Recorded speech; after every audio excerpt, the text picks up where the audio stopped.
perfect. All right. So day number one of the funding bootcamp is going to be heavily on talking about onboarding processes, okay?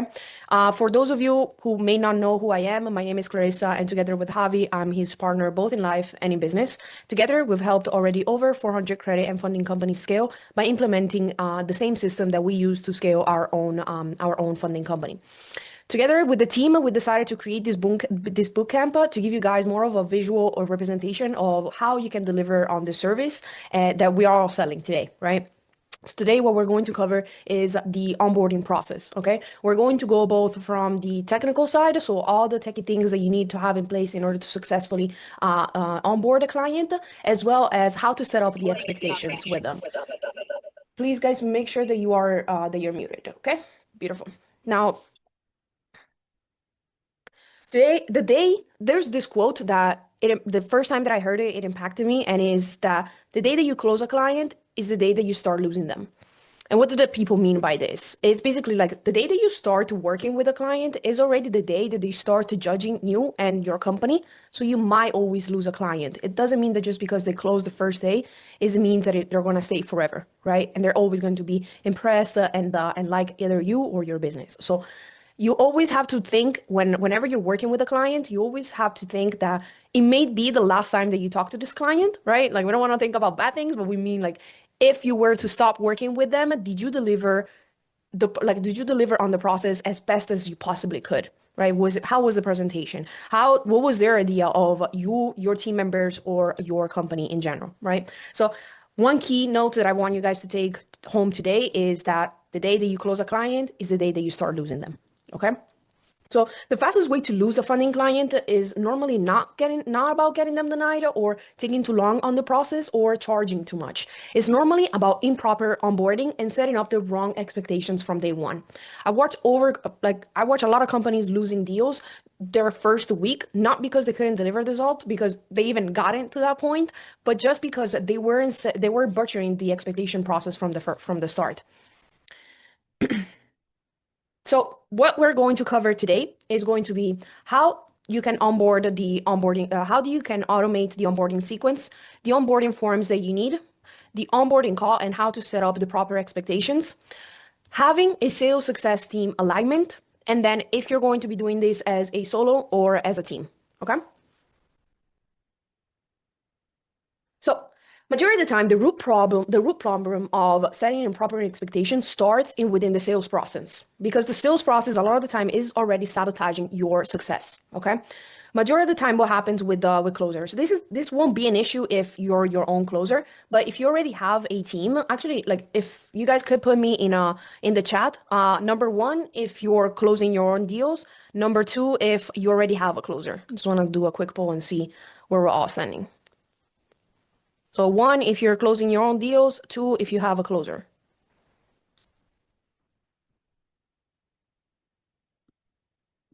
Okay, cool.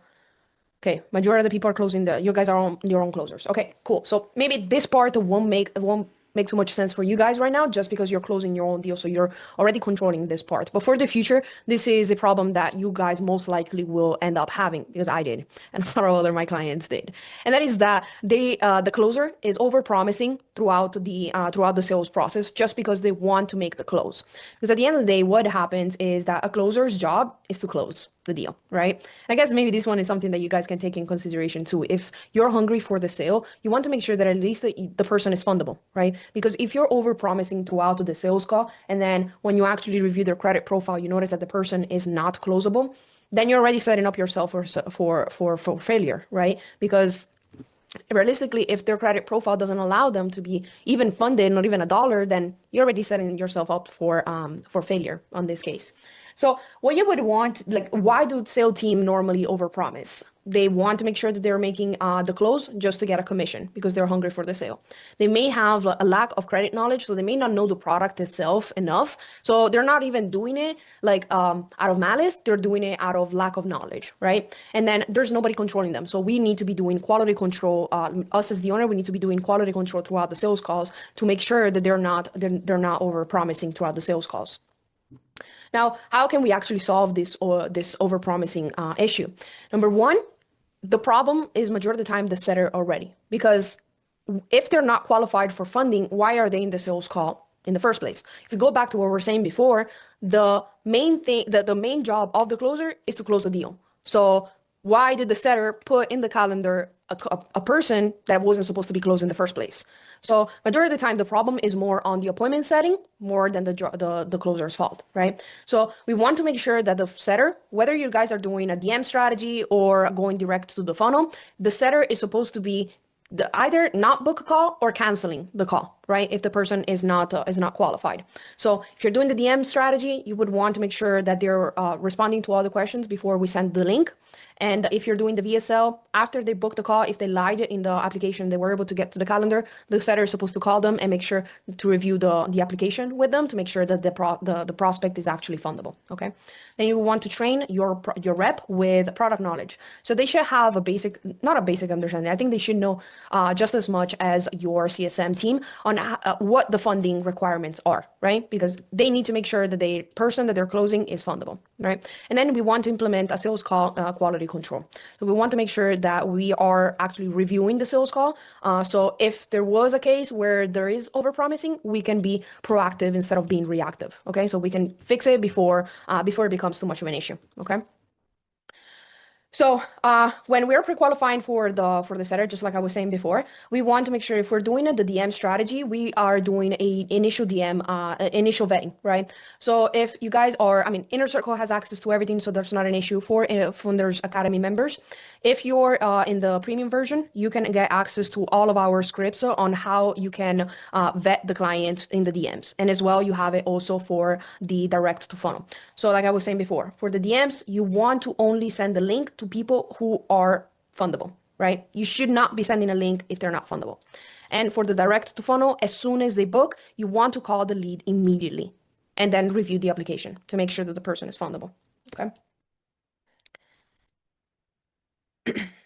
Next, we want to make sure that the closer is trained. And if you're doing your own calls, you want to make sure if it's the first time that you're doing funding, then you want to make sure that you have a clear understanding on what are the criteria that categorizes a person to be as fundable. Okay. So if you have a closer, you want to make sure that they know the credit analysis, they want to have some funding product mastery, and then setting realistic expectations throughout the call.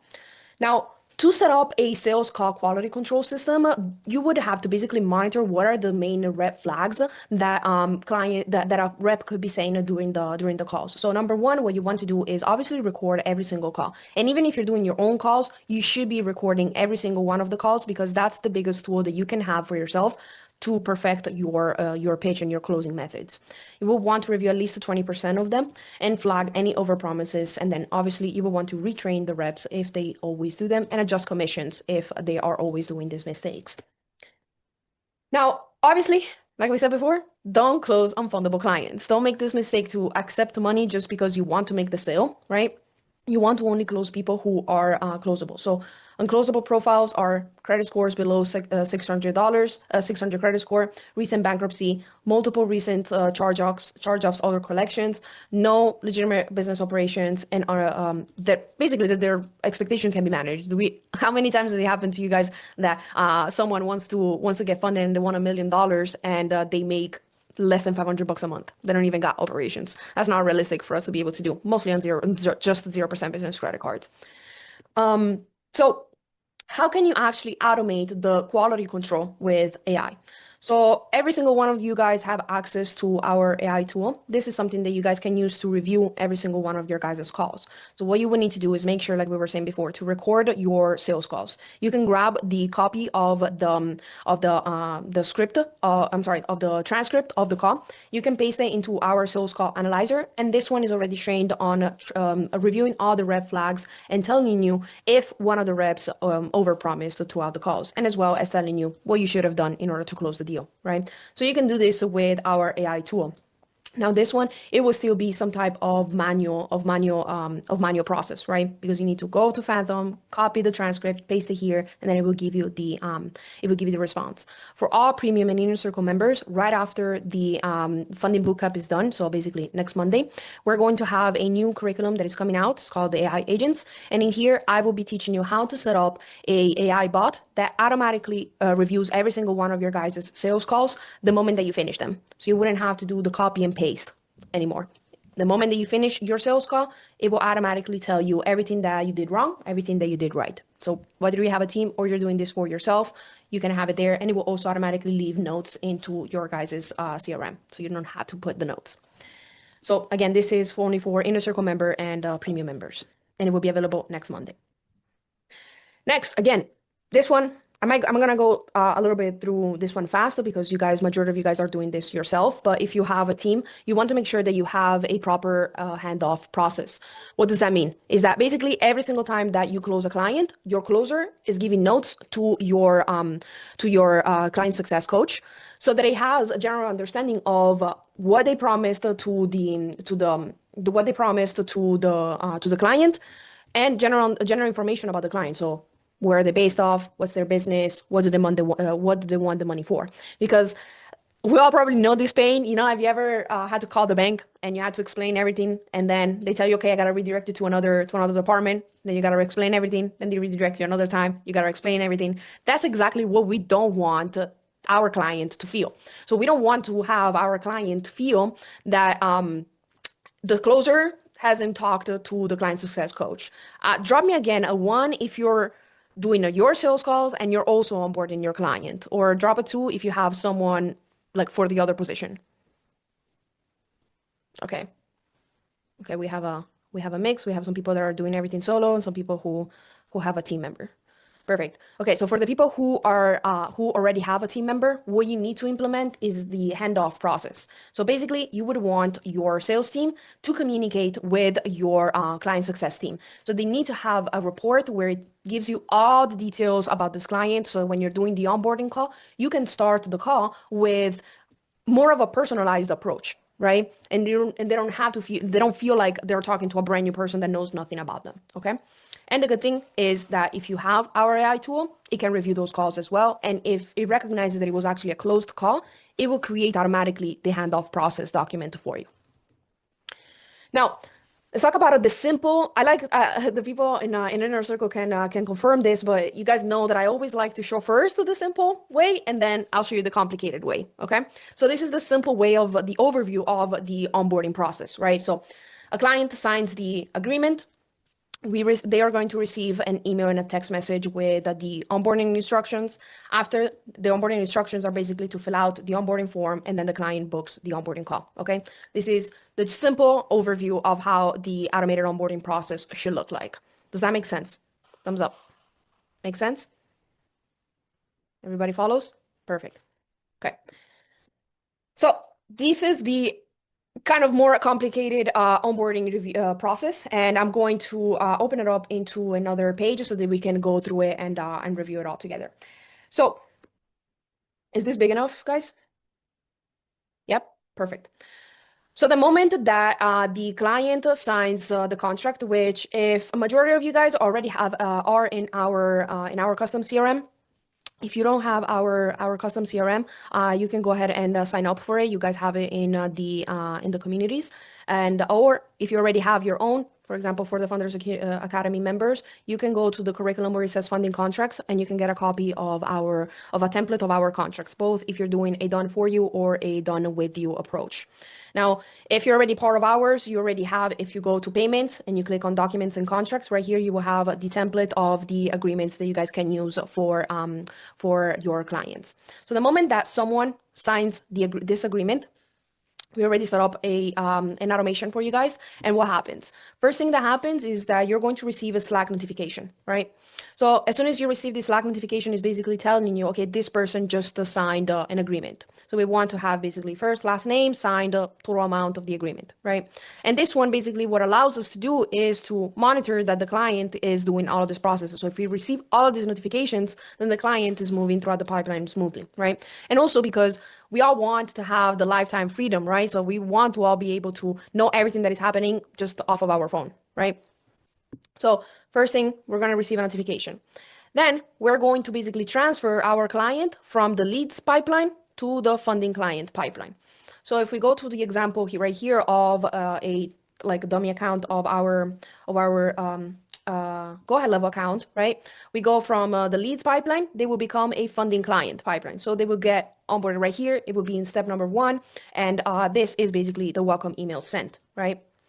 So to go back right here, we're going, basically what starts is this workflow right here that we already built out is workflow number 7, close the client that they signed the contract. Okay.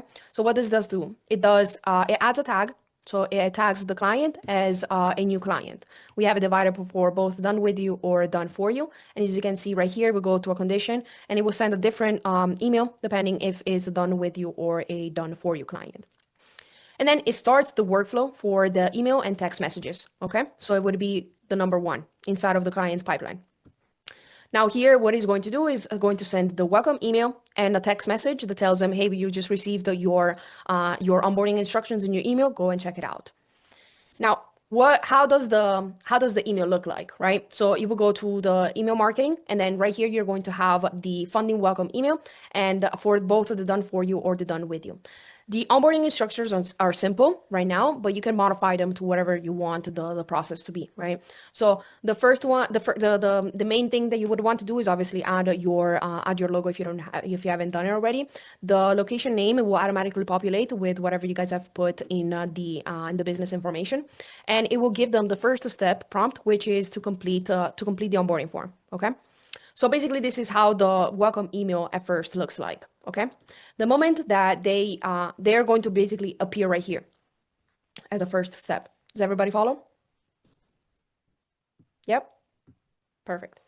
Okay, make this a little smaller. Okay, so once they receive this onboarding email is basically the first link is of this onboarding funnel, okay? In this onboarding funnel, we have basically 3 steps, okay? We have the form, the onboarding form, the onboarding calendar, and a thank you page. As you can see, we have it for both done with you, done for you, whatever, depending on which process you guys are doing, okay? The main difference is just changes the form that is inside, okay? So they receive first the onboarding form, they fill out the onboarding form, they go to the calendar, and then they go to the thank you page. How does that look like? So you guys can do this with or without videos. I recommend doing it with videos. It just looks more professional, but it can work also without. So basically the first page of the onboarding funnel would look something like this. So just it would have the form inside. And it's Okay. Perfect. Sorry about that, guys. So we're going to have the first one with the form, right? This form is going to ask personal information, business information, basically everything that we need in order to create a funding game plan. Okay. So it's going to ask all the questions, and then thank you, Will. And then I would do a video. I will have an onboarding video. If you guys have gotten onboarded by me on the Inner Circle platform, you know that I have a whole sequence of onboarding video where I cover the main things that we always talk about. So how to reach out to support, how does the process work, what are their next steps. I would have an onboarding video where it explains and outlines all of those things, so you don't have to repeat your process to repeat the process every single time, right? I will still there outline the expectations as well, but the expectations I will still want to say them again in during the onboarding call. But you guys can do this with a video or without a video. The moment that they fill out this onboarding form, this workflow will start. Let me zoom in. Which is the number 2 inside of the client pipeline, which this one basically says that the moment that they submit the survey, they're going to find or create the contact, and then is going to add notes to their profile, and is going to move them into the pipeline. So basically, they were right here before, they get moved to onboarding form submitted right here. Okay, that happens automatically, and then again, we want to receive a Slack notification. So we're going to receive a Slack notification with the name and last name of the person, and it tells you that it just filled out an onboarding form, okay? And you can go and review their responses inside of Go High Level. Where do you see that? So when you open up a client, so you will open up a client inside of your CRM, in the bottom, you will see onboarding process, and right here, you will see all the questions answered, okay? So everything stays all into one place. So normally, if you went through the same thing for our sales process, right here you will have the funding application, which is what they filled out to book the sales call, right? So you will open up with that one, and you can see there everything that they put in the sales call process. And then for the onboarding process, everything will be shown right here. Okay. Then next, they're going to obviously book their call. So it goes into the onboarding call event. And again, a new trigger will start, which is already built, trigger number 3, which this one is whenever the customer books the appointment, it moves them. So they were here, they got moved here once they submitted the form, and then they get moved into the onboarding call booked the moment that they book, okay? And then again, just like before, we're going to receive a notification that someone just booked their onboarding call, and when is the call for, right? And then it moves them into the stage of the pipeline. Afterwards, they go into the thank you page, which again, this one, you can do it with or without the video. This video can be very simple. It just thanks them to book the call. It thanks them that they booked the call. And it tells them that they're going to be there, take care of them to review their credit profile and etc. Right? And then that's it as far as like this process right here. This is basically the automated onboarding process of everything that happens. If you're part of our CRM, you already have access to all of this. So you wouldn't have to build any of this. You would just need to modify it and put your own branding to it. Okay. Next, did that make sense? Is there anything that I need to clarify on that, or did that make sense? Everything good? Okay, cool. So what happens actually during the onboarding call? What do we want to cover? What, how we're supposed to structure it? What do we give them? What do we don't? Will, could you please take care of that last message, please? And then, so what happens during the onboarding call? The things that we want to cover during an onboarding call is obviously at first we want to welcome them into the program, right? We want to thank them for having their trust of their business into our hands in order to be able to fund them and scale their businesses. We want to outline how they can contact support. So what are the times that we're going to be responding? Is it in between 24 hours or 48 hours, whatever the case may be? And where can they be reaching out to us? Is it through message? Is it, do you guys have like maybe a community where you put them inside to, whatever the case may be? You want to outline how they can they can reach out to support. Then we want to set the response time expectation. So, like normally what we do is within 24 hours, Monday to Friday, within 48 hours for Saturday and Sundays. But if they have a 911 emergency, then we would ask them to type 911 and then ask the question so that we can get to them faster if it's during a weekend. And then we want to manage the expectations, right? Because one thing that happens is that we, majority of the time, set expectations based off of what the client wants, but not what the clients actually can be approved for, which we're going to talk about it in more detail in a second. Now, we want then, you guys can do this 2 ways. So this depends on how big your guys' team is, right? You can either take the onboarding call and just do it like a welcome call and setting expectations. And then you would do another call where you can show them the game plan. Now, if you're a leaner team, maybe you're even solo team, during the onboarding call, since you already have all the answers from the onboarding form, then you can take this call where you also already present them their funding game plan and everything that they need to be doing. We're going to talk tomorrow with Will, everything on how you can review their credit profile and build the funding game plan. But again, just to recap, you can either do the onboarding call where you're just welcoming them and setting the expectations, or you can also already deliver the game plan to them, okay?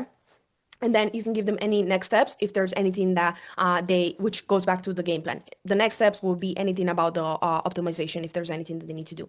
And then the most important thing is that you should already introduce a referral program to them during the onboarding call.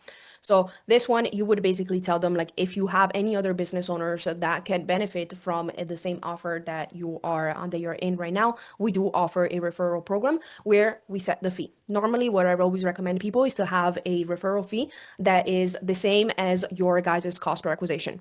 Everybody in this call should know their cost per acquisition, okay? So if you're running ads or you're paying for leads or in whatever way, you need to know what's your cost per acquisition, and that should be your referral fee, okay? And then, so what are the actual biggest onboarding mistakes? And is what I was saying before, is that we focus too much on what the client wants and not what their credit profile allows. So someone could come in and tell you, oh, I need $150,000 at 0%. And we tell them, yeah, sure, we could do that. But then we review the credit profile. He has a super thin profile, and we realize that realistically he could get 50 to maybe $75,000 tops. And we all know that the banks are also getting more strict, so the people who want the most sometimes always get the least, right? So we want to make sure that we are setting up the proper expectation and we are quote unquote promising what their credit profile allows and not what the client actually wants. Okay. Because it's not about what they want, is what their credit profile allows. Right. So if their credit profile, let's say that it supports $75,000, that you should be setting expectations to that they could get from 50 to 75, because when you are then delivering 75 or more, then you're exceeding your expectations or meeting them at least, right? How many of you guys have said always yes to a client to whatever number they wanted? Drop me a one if you ever done that.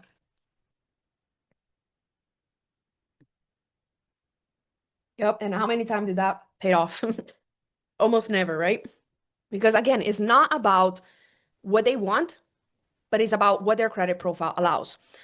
So something else that we want from our clients during the onboarding process is a transparency requirement. Why does this matter? Is because what we want is the client to be fully transparent on anything that has happened in the past from their credit profile. So anything that they have possibly either never hit their credit report or that they removed it to credit repair before they talk to us, right? And that we are completely not aware. So something like previous bankruptcy that were removed, charge-off that were deleted, collections that were paid and removed, previous denials from banks, and any closed accounts due to non-payment that they were able to remove from their credit profile. The reason why we want this is because while they can remove it from a credit report, the banks are not automatically going to be forgetting about this, right? And all of these things is things that we need to take in consideration when we're building out our funding game plans, because it can ultimately hurt their results, right? And if we are not aware, we can account for it, they're going to get denied and they're going to blame us, right? So that's why we need to have a transparency requirement from our clients. So this is something that you should be adding to your agreement. And for anybody that is in the call, even my inner circle members, this is something that I'm adding new. So this is something that you would want to copy and add to your current agreement. So this is basically a transparency and full disclosure agreement. So basically it's telling us that the client needs to fully disclose anything that has happened in the past from their credit profile that either never hit the credit profile or they removed from the from credit repair. Sorry. And in order to save ourselves from like, okay, but how do we actually know if they did it or not, is by adding the denial letter requirement. So basically, anytime that a client were to be getting a denial, right, we would want to ask first for the written letter of denial, because this is going to outline the issues that they had in their credit, and we're going to be able to identify if it was something that we have missed or is something that they missed us and they didn't tell us, right? Because like this, if they already know that this is a thing, they're going to be more inclined to be transparent with us. Okay? Because ultimately, what we want to make sure that they understand is that we're their partners in this, right? We want them to have good results. Mostly if there's still some people here who are solely relying on charging percentages, right? And a success fee. Because the like the lowest that they get approved, the lowest that you are going to get paid. So you yourself want to make sure that they're getting approved for the most, because you're going to be able to get paid for the most, right? So we want to make sure that the client is as transparent as possible with anything that has happened with their credit profile, whether it never hit the credit report or if they removed it through credit repair process. Okay. So what is the actual expectation setting framework? We want to obviously first analyze their credit report. So before we do the call, the onboarding call, if we're going to present already if we're going to already present their game plan, we want to make sure that we did already a deep analysis of their credit profile. We want to check all the credit scores across all the bureaus, utilization levels, account mix, histories, and so on and so forth, which tomorrow Will is going to be covered in great details. And then we're going to always under promise and over deliver. And we want to set the proper expectations for time management, right? So if your process normally takes, let's say, 2 to 3 weeks, you want to make sure that you're telling the client that it will take 4 to 6, okay? Because if it gets done faster, they're going to be happier about it, okay? Okay, so basically, again, just to do a recap, And within 24 hours, immediately post sale, we want to send them a welcome email thanking them for their trust, having them set up an onboarding call. And mostly, if you guys are doing, if you're doing your own sales and your own onboarding, during the sales call, you want to make sure that you're going from a call to a call. What do I mean by that? You want to make sure that you're finishing the call while they are booking their onboarding call. So you want to stay on that call until they have at least the link where they can book the onboarding call. Okay, so they don't feel rushed and they don't feel like you were just there just to get a yes and the paycheck, right? So you want to make sure that you're walking them through the process so that they can get onboarded smoothly. Okay. And then in week one, we're setting up basically their foundations, right? So we're checking their credit profiles, making sure they understand where they can contact for support, the setting up the proper expectations, and then we're going to have the ongoing communication with them. Okay. Now, how can we actually handle difficult onboarding conversations, right? So if the sales were overpromised or they were set the wrong expectations during the sales call, or okay, sorry, I received a notification there. Or if we then find that maybe they need credit repair after we already closed them, because that can happen. How many of you guys has it ever happened that we found that there's like multiple collections after we closed the client and they told us that their credit score, that their credit report was super clean? Ever happened to you guys?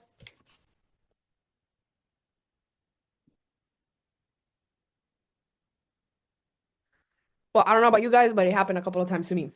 They have 700 plus credit scores and they still had things in their credit report. Maybe even just some simple late payments that they were only a couple of months old. That happens and that will hurt our process, right? So in order to handle those conversations, what we have created is a checklist and a basically like with the response framework. So here are some examples, and after this call, you guys are going to be able to get all of them, right? So for example, if when there is a sales overpromise, what we can tell them is that I've completed a thorough analysis of your credit profile, and I need to have an honest conversations with you. Based on your current profile, we're looking at 75 to $100,000 in funding, not the $300,000 that were discussed during the sales call. I know that this isn't what you were expecting, and I apologize for the miscommunications. But here is what we can do. And then you will go into basically like the optimization process that you can have with the client in order to be able to get him as close as possible to the goal that they initially had, right? And same for the people who ask outrageous amounts and they're not going to be able to get them all through a 0% to 0% products, right? So I understand that you would like to have like $500,000 all at 0%, but that is not possible, mostly with your current profile, right? So we will have to go through an optimization process and we will need to explore different products other than 0% funding in order to be able to achieve that goal. So these are basically the products that we will go after. Okay, so right after this call, we're going to be able to have. I'm going to be able to give you guys a list of prompts just like this one in order to be able to handle difficult conversations during the onboarding calls. Okay. So this is basically your onboarding implementation checklist. We want to first everything fix from the root cause, which is most of the time the sales process. We want to qualify the clients before they hit the calendar and before we close them. We need to set realistic expectations based on their credit profile and then align what the funding team would have said as well. Don't close unclosable clients, unfundable clients. Record and review every single sales call for quality control. On day one, whenever we receive the payment, we want to make sure that we're sending right away our agreement so that then they can receive the welcome email with the next steps, provide access to the portal if you guys are using any of them, schedule the onboarding call, and start the credit analysis process.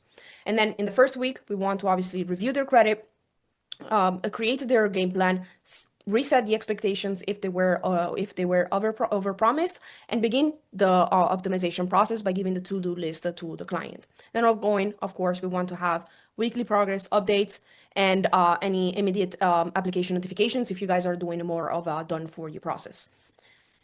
And basically, what you need to do is transform your client retention today, because the fastest way to lose a funding client starts with overpromising during the sales and continues with the improper onboarding, right? But when you fix both, you can create clients who are thrilled with results and become your best source of referrals. So basically, the key principle things to remember are going to always be monitoring the sales calls for any overpromising. Don't close clients who can get funded successfully. Set the proper expectations based on their credit profile and not their desires. Require full transparency about their credit history. under promise and over deliver on everything, and align your sales team with your client success team so that they have shared goals. Okay? All right, can you guys see my screen? I don't know why it's on that side. Can you guys see my screen? If you can, make sure you guys are on mute first off, before we get into everything, of course. And if you guys have questions, you can drop them in the chat. You can put a Q in the chat so we'll know if you have a question. And I might ask you to drop a one or something like that in the chat, since everybody will be on mute, just to kind of get a feel for where you guys are at on some of the things. So if you can see the screen properly, you guys drop a one in the chat so I can know you can see everything. Okay. All right, good. Everything looks good there. So we're gonna go ahead and we're gonna get into it. So as you know, today is day 2 of the funding bootcamp. I'm Will. If this is your first time running into me, maybe you're new or whatnot, and I'm head of funding for Javi and Clarissa over at ATMA and for the Funding Academy. And the company has helped over 400 credit and funding companies scale past 7 figures. And the team decided to create this bootcamp to give you guys a more visual representation of how you can deliver on the service that we're all selling. So today we're going to dive into the strategy day, which is basically mastering, dissecting a credit report, finding the key funding factors that are within it, and putting a plan together that maximizes what your client walks away with, which is, of course, one of the most important things that we have to do while we are helping our clients. Got to get them the money they're looking for, right? So let's go ahead and dive into it. So today's focus in strategic roadmap, as we somewhat mentioned already, is going to be credit profile mastery. So basically deep diving into the key metrics that affect funding eligibility, how to put together a game plan that's going to actually work for different client scenarios, and state-by-state resources. So you're going to get access to a card database and a evergreen sequence, which we'll talk about as soon as we get a little bit further into things. So this should be very impactful for you guys. Now, as we're going through some of these steps, I want to point out how when you're within your CRM, you can move, or like where you would be moving your clients to as we're going along in this. Now, in the CRM, if you guys have our CRM, then you'll, have access to this pipeline already, but it's going to be a matter of some of the things will automatically move, and sometimes you might have to manually move a client. So at this particular point right here, and it could be different depending on how you're set up in your, business, but an onboarding call is booked. And basically at that point, you've already talked to the client, and they've, signed up and everything.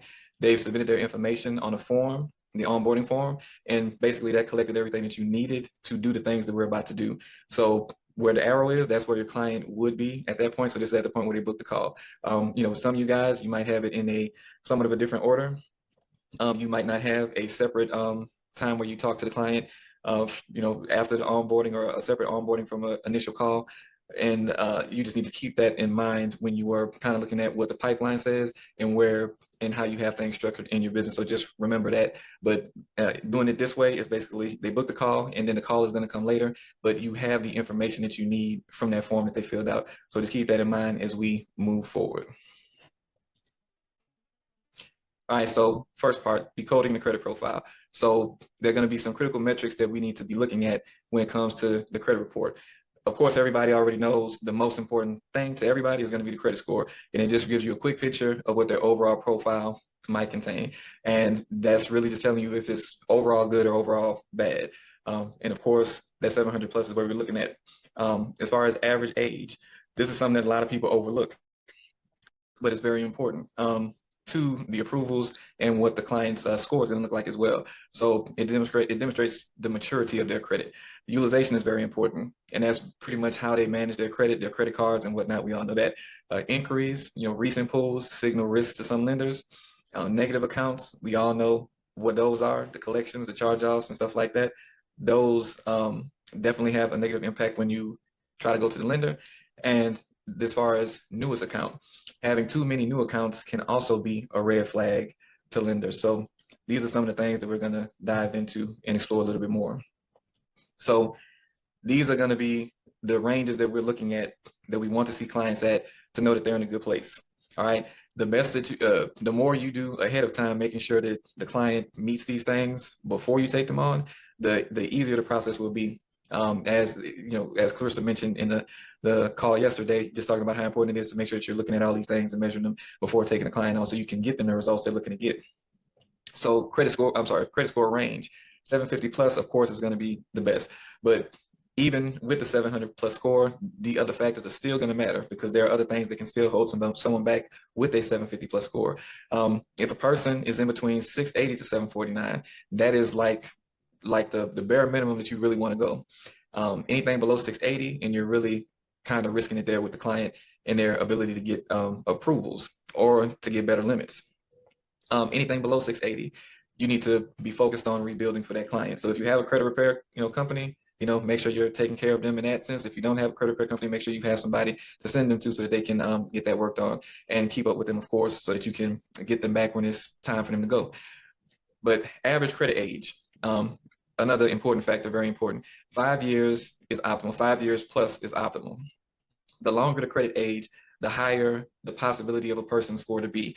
And it also shows that the person hasn't been getting a lot of new credit as well. So that helps in their in how they look to the lenders when it's time for them to go in for approvals. 2 to 4 years is going to be good enough. And under 2 years, that's again kind of getting to that range where you're kind of pushing it.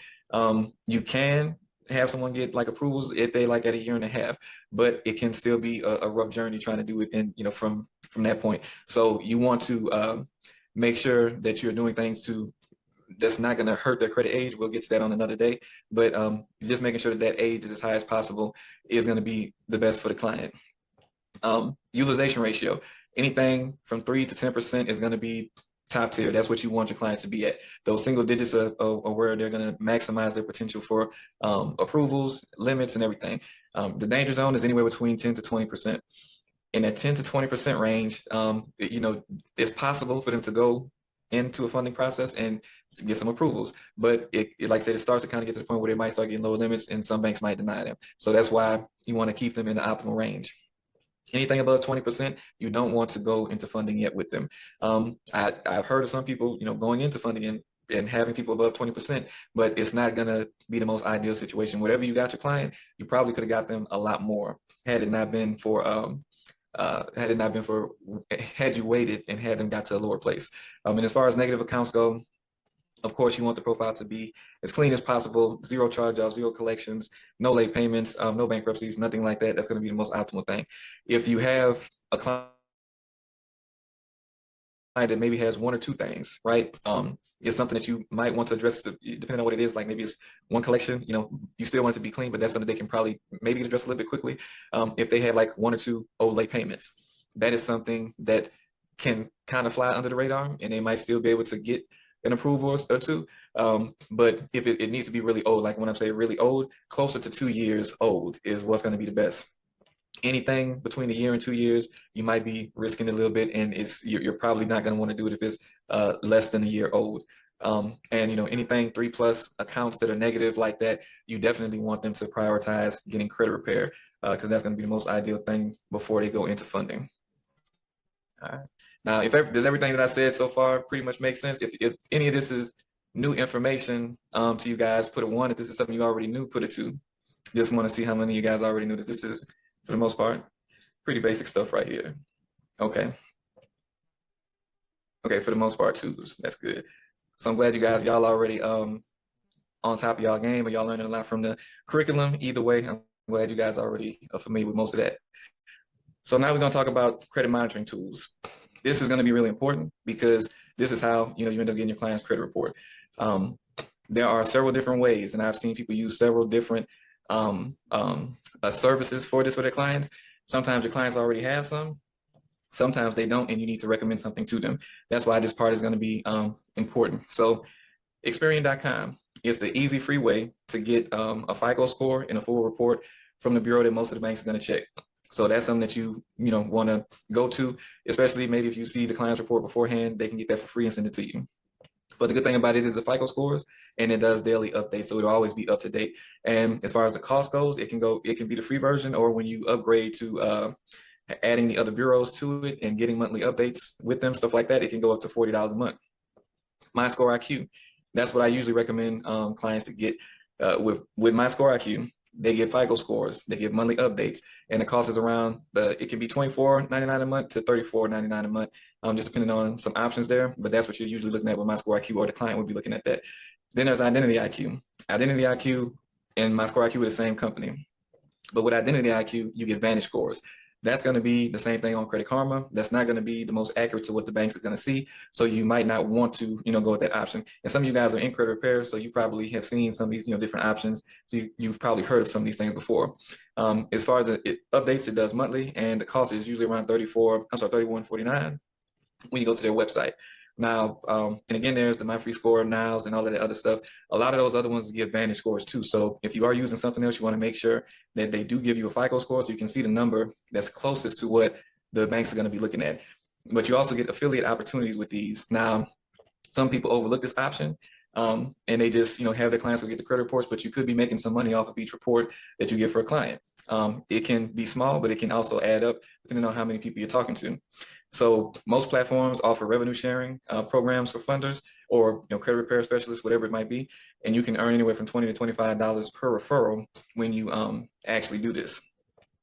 So it's worth it when it adds up, of course, and it can create some passive income, while helping clients monitor their credit health. So that's something that you want to keep in mind joining some of the affiliate programs, and I'm gonna recommend one to you guys and give you an idea of what that looks like. So there's a company I use called Upsell Nation. I don't know if any of you guys have heard of them before, but basically they have a plethora of different options. They have the credit monitorings like MyScoreIQ, Identity IQ. They have loans, they have credit builder cards, they have a whole bunch of different things. And when you see the revenue sharing options, it's usually going to be something like this, where it's like 14%, 20%, 15% of whatever they pay monthly. And then with that, it's going to be a smaller amount that you get, but that's something that can grow if they keep it. If you choose an option where you, instead of doing a revenue share, you get paid a flat amount of money, then you can make just one lump sum amount every time a client signs up for a credit report. So it can be $25, $20, $22 for every client that just gets their credit report. So if you do this with clients that haven't signed up with you yet just to see their report, you can at least make something, and it can add up before you even see them as a client if they never sign up as a client. And instead of you waiting, maybe 5 months to get $25, you can get it all upfront at once. That's what I would recommend you do. But like I said, it's a company called Upsell Nation. I can share the information with you guys if you want it, but that's who I use for that. And you guys can make money off of your credit reports. So now I wanted to show you guys what some of the credit reports look like and where you can find the information that we need to see. When you go to the Experian website, they do a pretty good job of giving you everything up front that you need to see that we already talked about for the clients. You can see here the scores right there. It's a FICO. We got the utilization there. We can see the total amount of debt that the person has used and their total amount of credit limits. So we can get a lot of information just from, just this first page of looking at everything. I'm sorry, there's people in there. We can see how many accounts they have open. We can see their average account age, which this is the average credit age I was talking about. In like 11 years, that's really good. And just so you know, what I've noticed is people that have 10 years or more in average credit age usually are very easily able to get up to 800. They're going to be in 800, so everything else is clean. And that's why, they're at the 850. But basically, you can see how old their oldest account is. So these are some of the key things that we would need to see when we're filling out the game plan. And you can see all of that very easily on the Experian site. So now MyScoreIQ. This is where you would find that same information. There's an area called, FICO score ingredients. So when you come to that part of the credit reports, you can see all 3 of the scores. You can see for each bureau, the payment history, if they have all 100% payments. You can see what their credit utilization is. Now you have to click this button and I'll show you what that looks like in a second. You can see their average credit age right here. You can see how long it's been since they got a new account, and it was like 5 months ago in this instance. And you can also see credit mix. So you can see all of these important details just like you could on the Experian report right here. And you just click each bureau to see what it is on each bureau, because some of these might vary a little bit. But to see the amount of debt that a person has on their credit report or the utilization, you click there. And when you do that, it will, it'll pop up with this. And right here, it'll show you the total amount that they owe on all their credit cards and their utilization amount right here. So that's a very easy way to prevent yourself from having to go to each, credit card and calculate it yourself. The information is already right there inside MyScoreIQ. And also something that you can tell about a person early is if this person is going to have to pay down a lot of debt. one of the key things that usually holds people back as far as time goes in getting to funding is them having high utilization. A lot of times people have that. So if you check their report, you see they have a high utilization, and you see they have, $50,000 that they might have to get down to a portion of that. That's something that you might want to talk about with the client before taking them on, because maybe they don't have, 30, 40,000 to pay down however much they need to get this utilization down. So you might want to know that up front. All right. And another section on there is going to be the inquiries, right?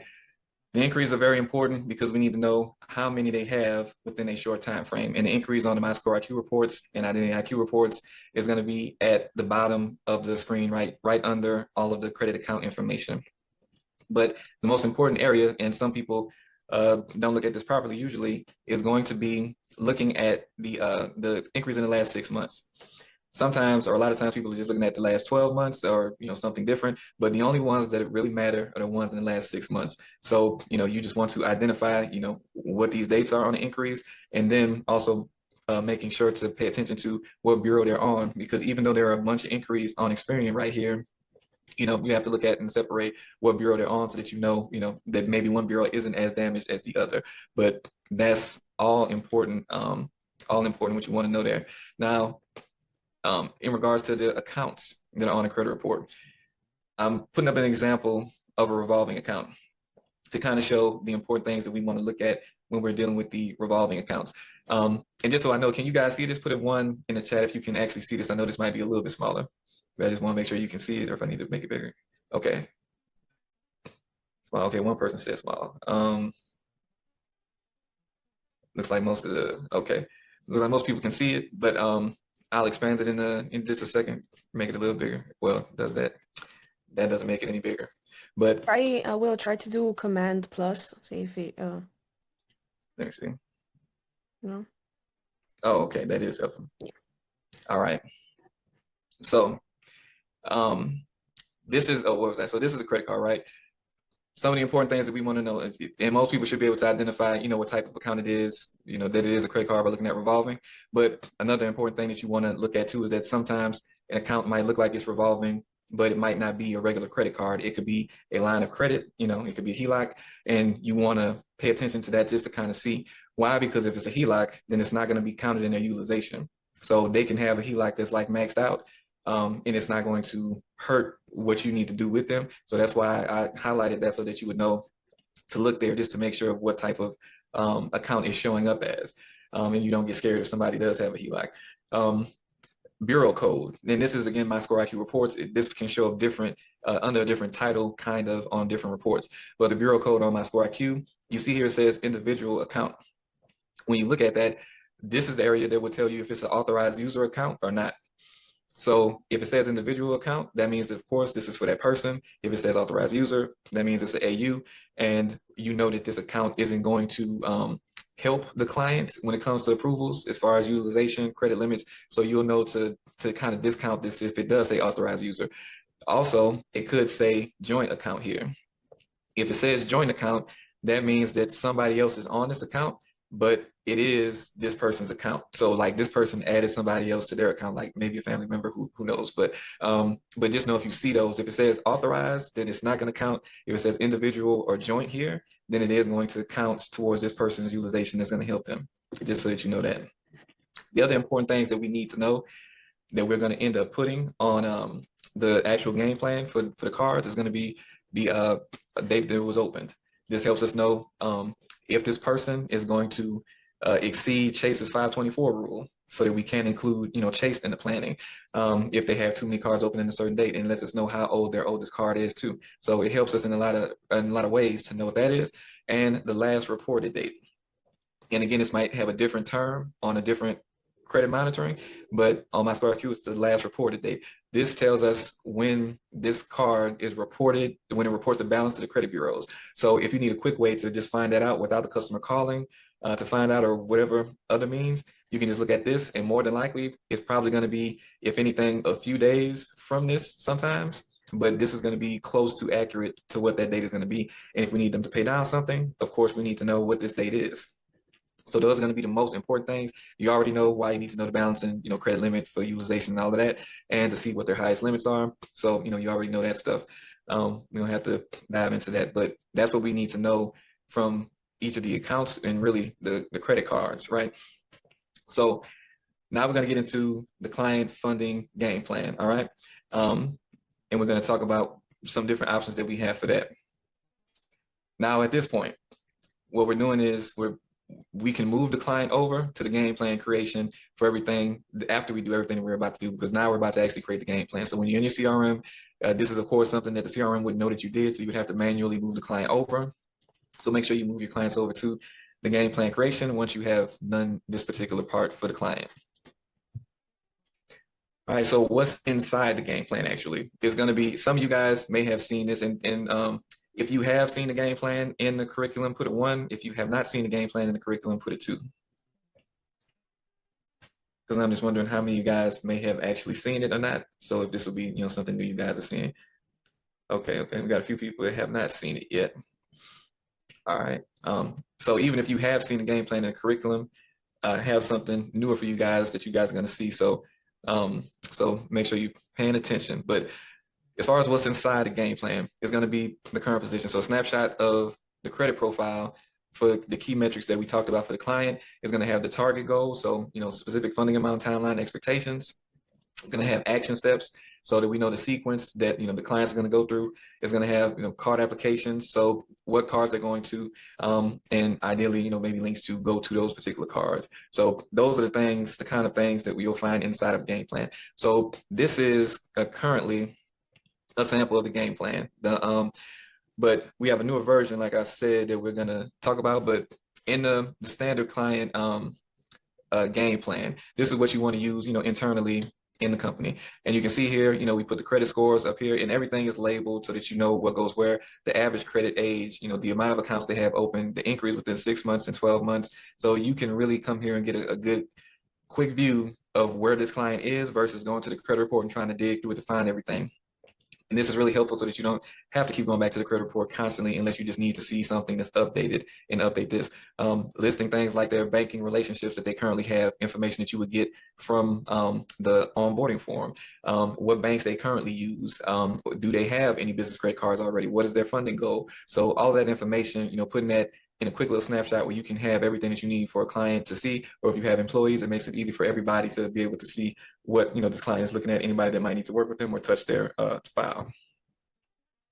Now, when it comes to filling this out, it's going to be all manual, right? You have to go to the credit report and do all of the analyzing yourself.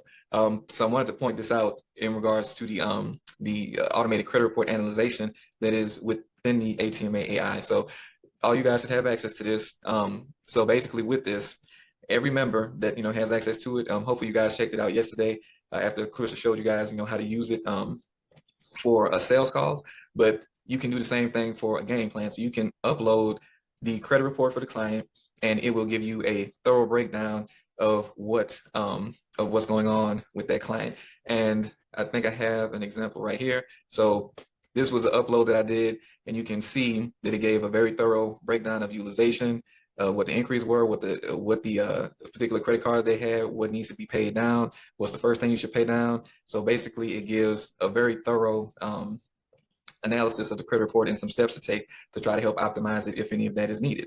And again, this is something that you guys all have access to. All you have to do is go down there to the funding strategy generator, and when you click the little thing in the paperclip, you can upload the credit report, and it will do that for you. Anybody that is in the premium membership in school or that's in a circle member, you're going to get access to the curriculum that Clarissa was telling you guys is going to be released soon. And with that, you'll be able to actually, from the onboarding form, it will automatically analyze that credit report for you. Because, as I mentioned, the clients will be submitting their info on that form. So instead of you having to manually go here and upload it, you can have that to automatically happen through the AI bots, which, again, will be for the premium inner circle members to get access to that. So just stay tuned for that when that is released, so you can take advantage of that. Now, more into kind of the game plan and what goes into it. This area is personal and business card lists, and it's for utilization. As you can see, you will go to the credit report, list out all of the client's credit cards, their balances, their limits, the open dates, the reporting dates that we showed. It tells you here how much they would need to pay down. If they do need to pay anything down, the total that would look like. It gives you the utilization percentage so that you know what that is, and you can play with this and see if they paid certain amounts down, how much the utilization will go. If they already have business credit cards, that's going to be important to know too, because if they already have certain cards, they might not need to go back to a bank for that same card, or if they have a maxed out card at a certain bank, might not need to go to that bank until they pay down the card. So you want to make sure you're getting that information too and putting it on here so you can know where they're at utilization wise and what specific cards they have at each bank. So this is also a part of the game plan that you want to use again internally while you are managing your clients. Now this is the most important part of the funding game plan, because this is where we list, all the possible cards they can go to, average approvals, prerequisites, data points, all of that stuff. So you'll find this on the game plan as well. So steps that they need to take, NAICS codes that would be good to use, that are low risk, high reward. Again, different cards for different banks based on which bureau they pull. Average amounts you can see, data points that you would use. You can put the actual approval amounts that they actually end up getting, and any prerequisites that you need to do, like opening up bank accounts, getting transactions in, all of that stuff that you would need to do before actually sending them in to get funding. So you have all of that information on the company version of the game plan. All right, now this is what's newer that we're going to be implementing. So basically, this is a customer version of the game plan. So with this customer version of the game plan, this gives you something that you can give them that makes it a lot easier for them, eliminates questions that they might ask you, and just makes it easier for you and them. So that game plan, the customer version, will include things like the snapshot that I showed you and the utilization of the cards, but these are some added areas that are going to be within that. So as you can see here, when it's time to optimize their actual credit profile, usually clients are going to have a lot of questions for you about how to make it happen. So right here, and this is a Canva document, right? So this is something you can go in and edit. You can put the tasks that you need them to do here. You can list those out. If they need to get a higher limit card because they don't have a card that's 10K or higher, you have a list of cards here, their average starting amounts, what they need to do as far as application wise, all of that information is here. If they need money to fund the business accounts because they don't have enough funds of their own, there are different loan options, what banks they pull, if they do a soft pull or not. I'm sorry, what bureaus they pull, if they do soft pulls or not, what to put on the application. So they have all that information right here. If their utilization is too high, this tells them where their ideal utilization should be for total and individual cards. It lets them know their options for lowering it, because there are different methods. They can pay now with their own cash, and there are other little tricks that they can do, like using a loan and other methods. Those things are all mentioned here. If they have too many inquiries, there's a separate page we're going to get to for that, but they have instructions on what to do when it comes to inquiries.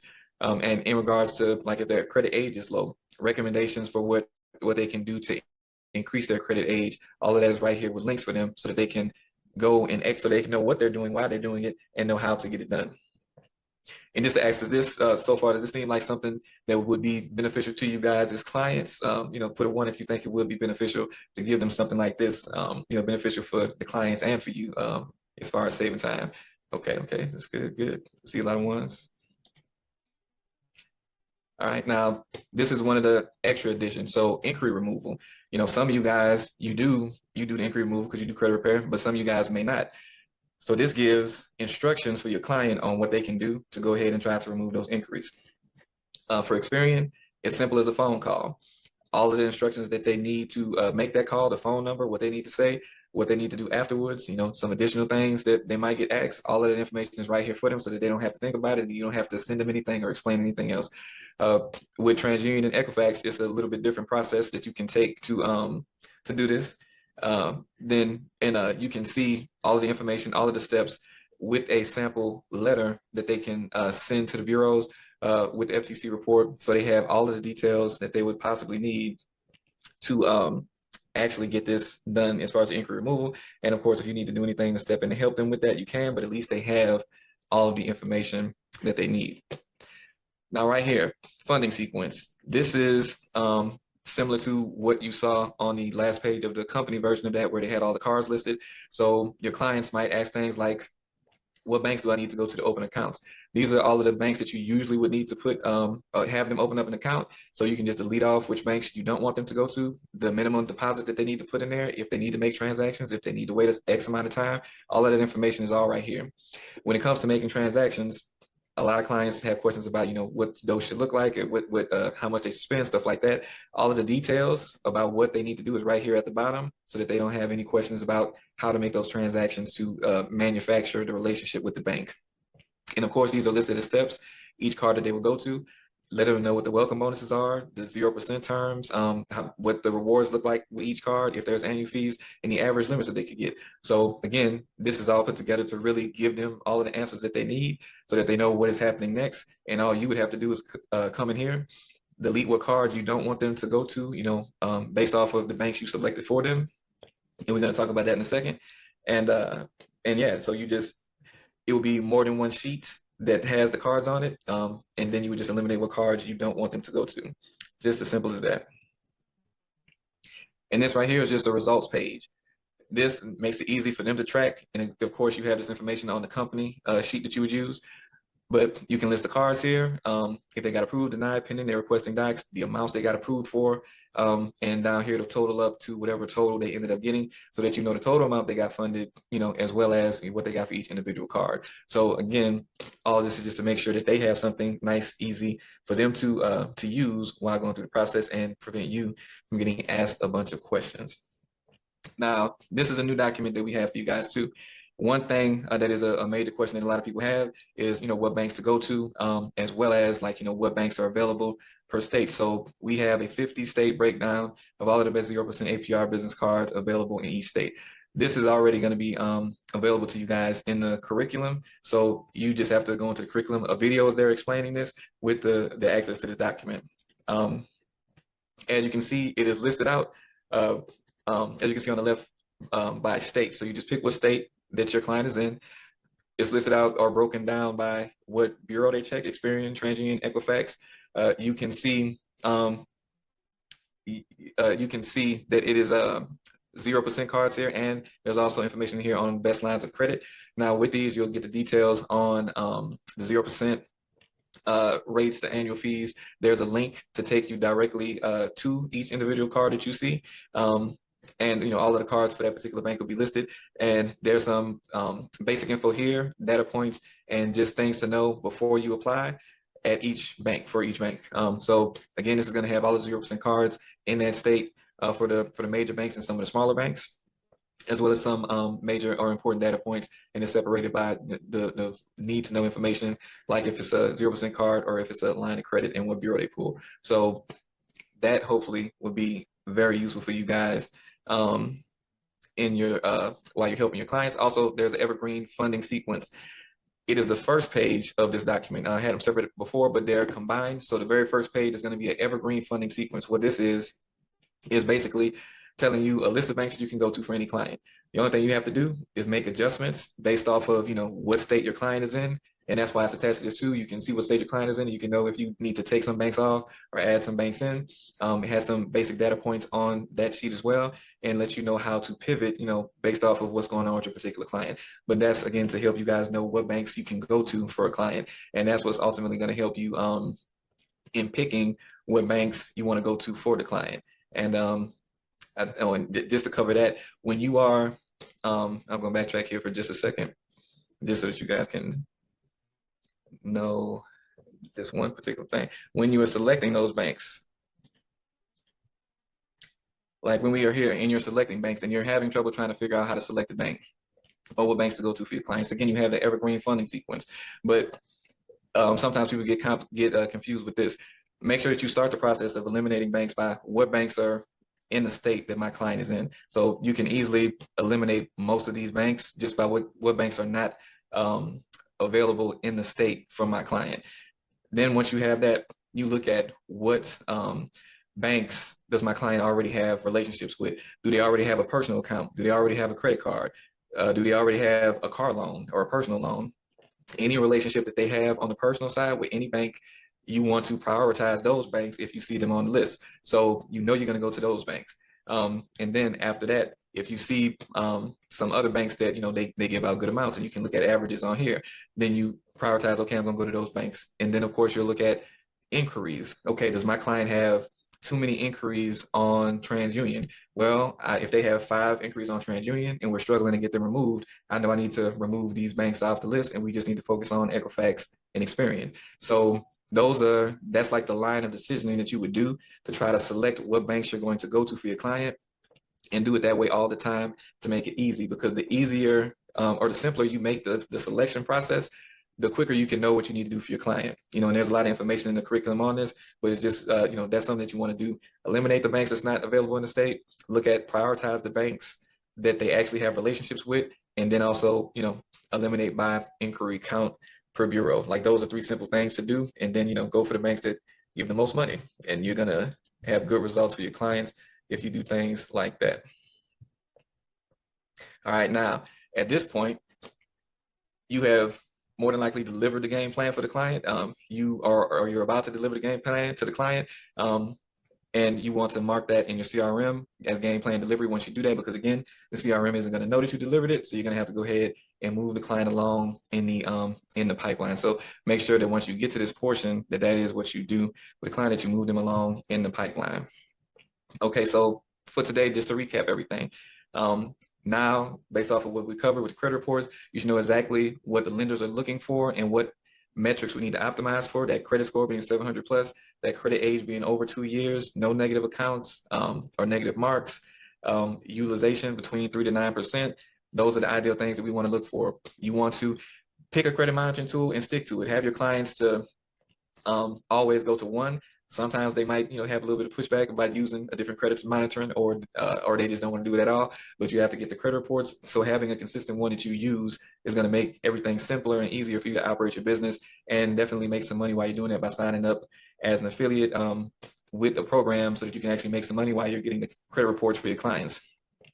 Make sure your game plans that you have that internal document for yourself to use, where you can make sure you're keeping track of everything, and make sure that you also get that client client game plan to them, so that they can eliminate the questions that they might have, and they can knock out some of the things you need them to do, because they have that document there to kind of guide them through it and take some headache off of you and make things easier for them. And they're of course going to perceive more value from your service with that as well.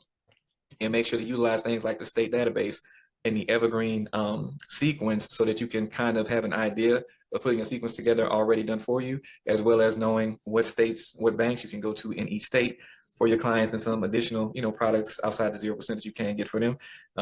But that is what we learned today. Hopefully you guys got some value from it. Now, do you guys have any questions on anything? Now would be the time for that.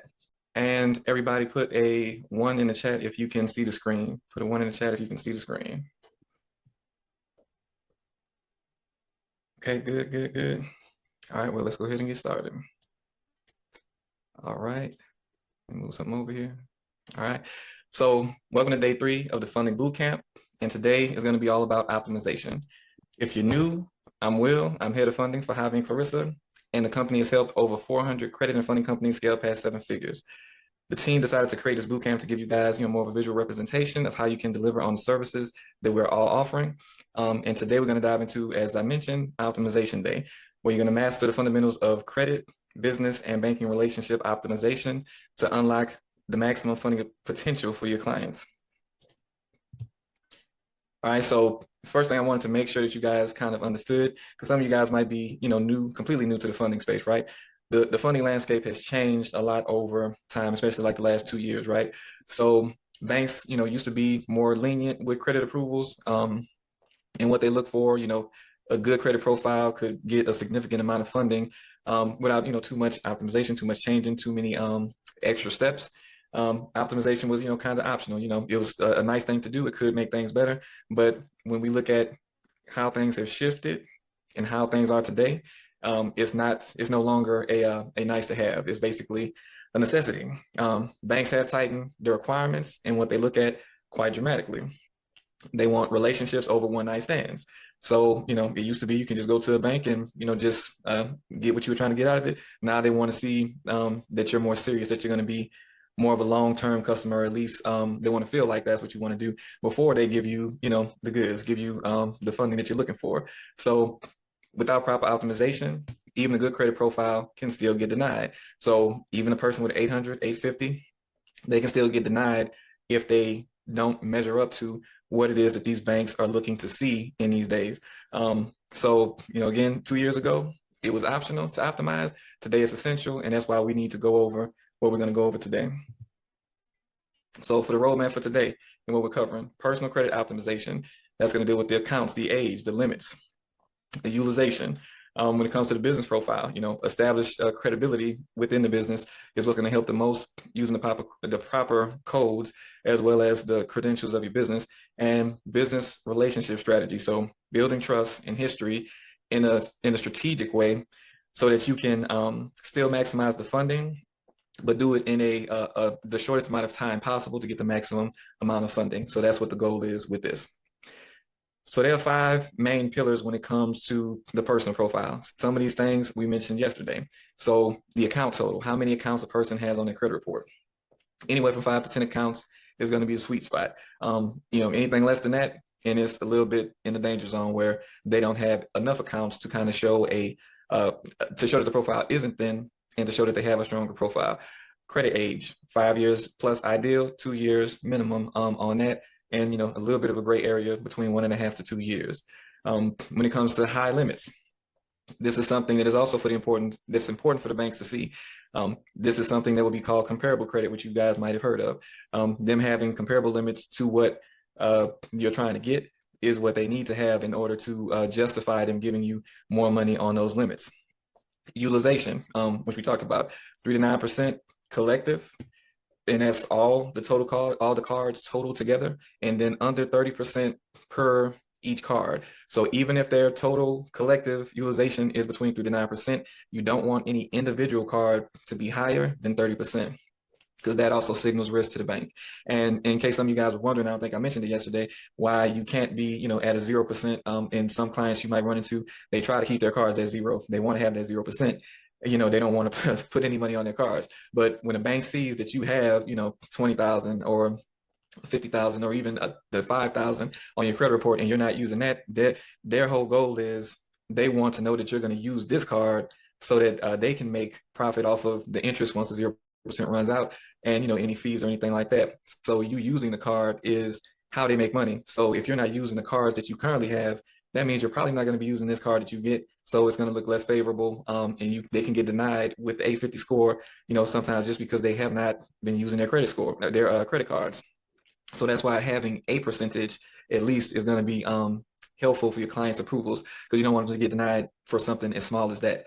And then we got a clean credit profile, which is obvious already. So the inquiries, the negative items on the credit report, making sure that the credit report is clean, and that's what's going to ultimately ensure that you maximize these 5 areas for the client. And that's why we're going to talk about how to accomplish these things on the credit report for the client. So first and foremost, we're going to talk about the account strategy. So having not only quality on the credit report, but the quantity that they are looking for to see. So the sweet spot, as mentioned again, 5 to 10 accounts. This demonstrates that the person has had a good bit of credit accounts, and that they have managed those credit accounts well if their score is good. Too few, and it's a thin profile, and again, it can cause you to go into the danger zone. But one thing that you need to do is add accounts, of course, if a client has too few accounts, but you have to be careful, because when you add those accounts, it lowers the average age of credit. So that's something that you have to be careful for. So building credit age strategically. The target that you want to have is 5 years. And depending on where the client is, it might be hard to get to that. But you can at least mostly get most clients at least to the 2 years, using this type of strategy. So the easiest thing to do is rent reporting services, and that can be added usually rather quickly to the credit report. Some report within a few days, some report like at the beginning of the month. So just getting some type of rent reporting, because almost everybody is renting, that can help to add age, because they don't just add the account from the day that they added it. They can add up to 2 years of credit history. And it used to be some was 4 years, but right now, from what I'm seeing, most of them are only adding about 2 years. So with the 2 years, that's still something to boost somebody up, especially if they just, like if they don't have any credit at all, this is something that can instantly add that 2-year minimum to the report. But you also want to keep in mind if they don't have anything, when you add something like a credit card, it's going to average out. So that one new rent reporting plus the one new credit card can balance out to like a 1-year average, right?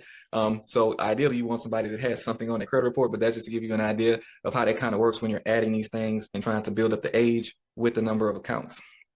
Also, if they have older accounts, make sure that they have those older accounts, that they keep those active. The more older accounts they have, the stronger it builds up their average age, and creates that resistance to the new accounts lowering their age too much. So the more older accounts they have, the better for maintaining age, of course. And just make sure that you're balancing out those things. How many accounts that you add in any situation? Ideally, you probably don't want to add more than 2 accounts.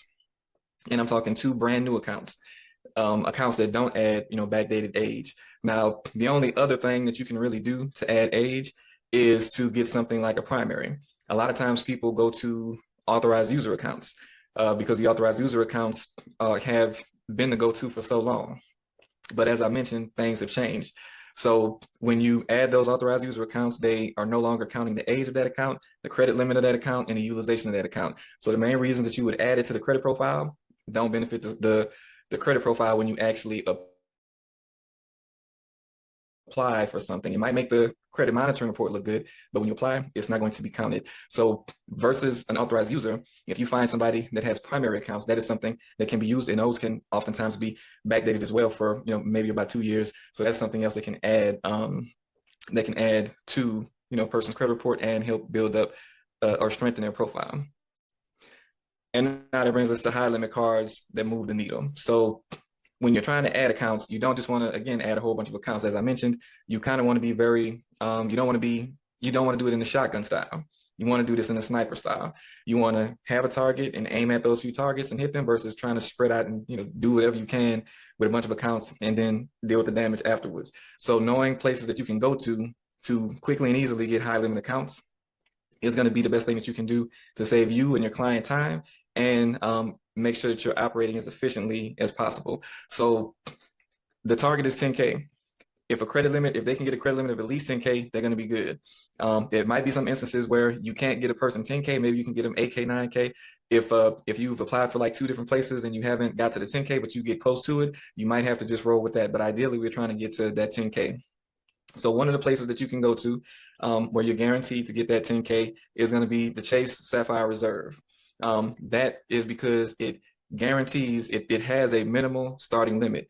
Almost every credit card has a minimal starting limit, and that number is different for every credit card. But this one, we know it starts at 10K guaranteed. So if you can get a person approved for this, that's an easy win. The only thing about the Chase Sapphire Reserve is the annual fee. It's close to $800. So basically, there might be some clients that might not like that, but the workaround with that is that you can, after a year of having the card, and sometimes people think they have to pay that up front. So letting them know that it's going to get charged to the credit limit, if they don't know that, that might alleviate their concern there. But also, if you let them know after a year of having the card, and again, they're going to charge the $800 to the limit, you can downgrade the card to a free, no annual fee card like the Freedom. So they can do that after a year if they don't want to keep it. But that is just some ways that you can kind of help the client ease into this if they really need it. Another option with a guaranteed 10K starting limit is the Capital One Venture X. Now, I usually don't recommend Capital One cards to anybody because, well, on the business side, they report to the personal credit. So that's one reason. But like this is a personal card that we're talking about here, but Capital One is going to put an inquiry on all 3 bureaus. So because of that, I usually tell people I try to save this one in the back pocket just in case, we are unable to get anything else, then we'll go for this because we don't want to deal with the extra inquiries if we don't have to. But it does have that guaranteed 10K starting limit. And point wise, it's not a bad card either. But the next option here, it averages around 5K. I've seen it get to 10K. And a little bit higher too, but it's going to average around 5K. But it's worth trying for a very specific reason. And looks like my video froze, but can you guys still hear me? Put a 1 in the chat if you can still hear me. Okay, just wanted to make sure. So So I'm gonna keep going. You guys can hear me. The camera will come back in a second. So the Wells Fargo One Key Plus card. Now, this card is really good because even though it averages that whatchamacallit, the 5K limit, it can actually, you can see what the limit is going to be before you apply. I'm sorry, before you actually accept the card, right? So that gives it a really good benefit because now, before they get an inquiry, you can know if they're actually going to get this card or not. So that's very, very beneficial. And whatever they tell you the limit is when you apply, that's what the limit is going to be. Like almost 99.9% of the time, that is exactly what their limit is going to be. So it's very, very beneficial to try this. Now, there are 3 different ways to apply. So I was going to show you the way that I recommend people to normally do this, because you can go to the Wells Fargo website and you can apply.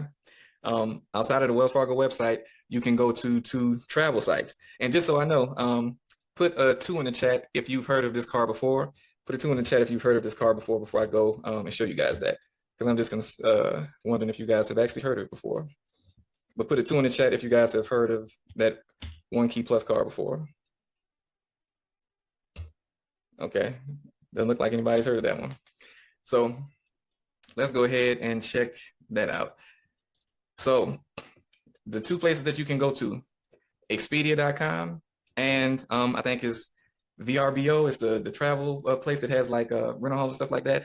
That is the 2 places that you can go outside of Wells Fargo website for it. So what you would have a client do is go to Expedia.com, have them to sign in. It's free to sign up, so you can just have them sign up very easily.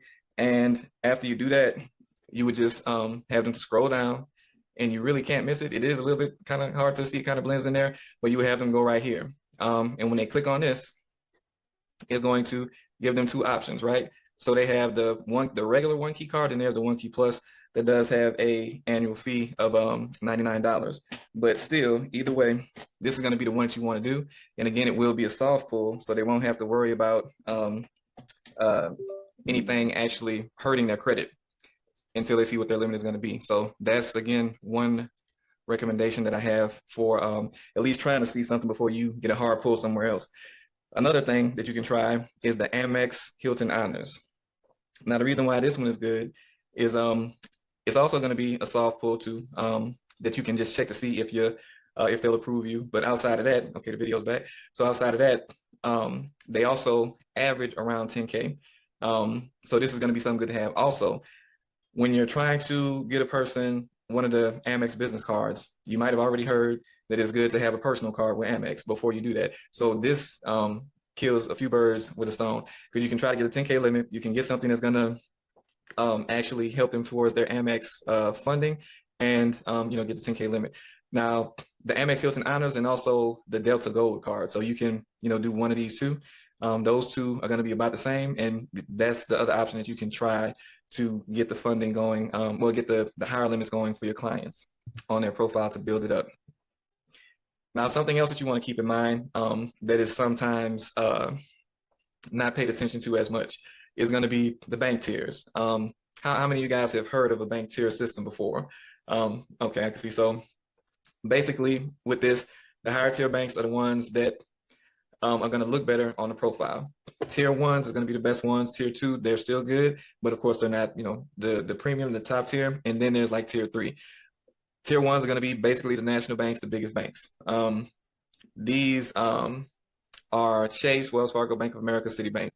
Tier 2, bank, surprisingly, Amex is on there, Capital One is on there, KeyBank, Truist, PNC, US Bank. When you get to Tier 3, it's really going to be a lot of the credit unions, secure cards, credit builders, and those retail accounts. All of those, as you know, it can be easy to get a higher limit at a credit union or at some of the smaller regional banks, but they're still also not going to be considered some of the top tier banks. So they will help with like comparable credit, but of course they don't strengthen your profile as much as having credit from these other banks. So you want to keep that in mind, while you are helping guide the clients. And that's also why some of the banks that I mentioned first are those banks that are in the top tier. All right.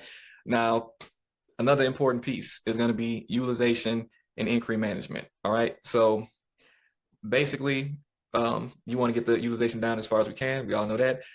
Utilization targets 3 to 9% across all cards, 30% per card. And you want to pay it down strategically before the statement date. So always, I showed you yesterday how to see on a credit report when the reporting date should be. Also, they can check their statement or they can call the bank. When it comes to inquiry limits, what we want to pay attention to is not having more than 3 in the last 6 months. So make sure that you're paying attention to that number. That is going to be the most important. And then, when it comes to inquiry removal, there's already a script, as I showed you yesterday, to call Experian to try to get that removed, which is on that updated game plan that I showed you guys. And as far as the TransUnion and Equifax, there's an FTC report that you can do, and I had a sample dispute letter for you guys on there as well. So you know what those options are, and you know where to find those solutions to try to help your clients in that regard. So here are some ways that you can pay down utilization, or the client can pay down utilization. And one of these I'm going to go into more detail in because it takes a little more thought to actually do it. But they can pay down their card without any money. So request credit limit increases. That should be the first thing that you go to. So every 3 months you can apply for a credit limit increase. Or you should try to if you're starting with a lower limit. So that's what your clients can do too. If they've had a card for at least 3 months and they had not requested an increase, then you definitely want to tell them to go ahead and request an increase. That way, they're not lowering their credit age by adding a new card. And basically, you want to go for the cards that are probably older, the cards that are already close to a 10K limit, because it might be easier to get a small amount of the increase versus requesting a bigger amount of an increase on a card. And you also want to make sure that if they're going to do a inquiry or if it's going to be a soft pull for that, because you want to know if you're going to be adding inquiries to the credit report. And just so you know, if they get an inquiry from a credit limit increase, it is something that you can, have removed. It's not like when you get a brand new account and you can't remove the inquiry. You can actually have the increase from a increase removed. So that's something to keep in mind. But if you can avoid it, you want to avoid it. All right, now if you can't do that, the credit limit increases, then you might want to, open a new card. That's one option. We already talked about that. Making sure that you're focused on higher limit cards in tier 1 and tier 2. And, keep in mind that it could lower the credit age if they don't have a strong one. I would say if they have 5 years or more, you should easily be able to add 1 or 2 cards without it causing an issue. Maybe 3 if you have to, but you probably still don't want to do the 3rd one. But if they are close to that 2 years, then you might have to add rent reporting and stuff like that if you do get them more than 1 card to build up their limits, or I'm sorry, to lower their utilization. So again, that's one that you kind of want to have in your back pocket. Now, this is the one I'm going to explain more in the next slide, but strategic balance transfer. So it's basically you using the card that reports later to pay off another card that you use a card to report sooner to pay off a card that's going to report later, to try to time it properly so that you can get the utilization down. And again, I'll show you that in a second. But if you don't use any of these methods, the other way, that's also an easy win, if your client doesn't have super high utilization, is going to be using a personal loan to pay down their utilization. Some people get concerned, whether it be the funder or the client, in is the loan going to affect their credit in a way that's going to hurt them from getting funding? So you can, rest assured that the loan isn't going to affect them in a negative way when it does hit their credit report. First off, you have, probably 30 days before it hits. When it does hit, loans won't impact the credit as much as high utilization on a credit card will. So by the time you get the loan and use it to pay down the utilization, their credit is still going to see a major benefit versus any negative thing that you think the loan might do. So it definitely doesn't have a negative impact or hurt the client at all. Only instances might be is if they already have a high debt to income ratio and they add a big loan, that can happen, but I haven't seen that really be an issue, but that's the only thing that could possibly happen. But yeah, this is a really quick fix. And in order to do most personal loans, to pay down utilization, the client would have to be under 35% utilization with their current credit cards. And that's what I see for the Lightstream loan. If they're under 35%, then they're going to be in a decent enough place to get that Lightstream loan. Anything too much higher than that, and they're probably going to get denied just based off of that. There are some other loan options out there that might be a little more lenient, but most of them want to see that's not super high. And a person can owe a good bit of money on their cards and still get the loan because they might still be at a low percentage. If they have if they have 50,000 in credit cards, they can have higher amounts and still be at lower utilization, so the loan can still benefit them. And now just to give you that example of helping the client pay down the credit card technically without using any extra cash that they might not have available. This is going to be how you would want to do that. So we have two cards here. One of them reports on the 10th of the month. The other card reports on the 1st of the month.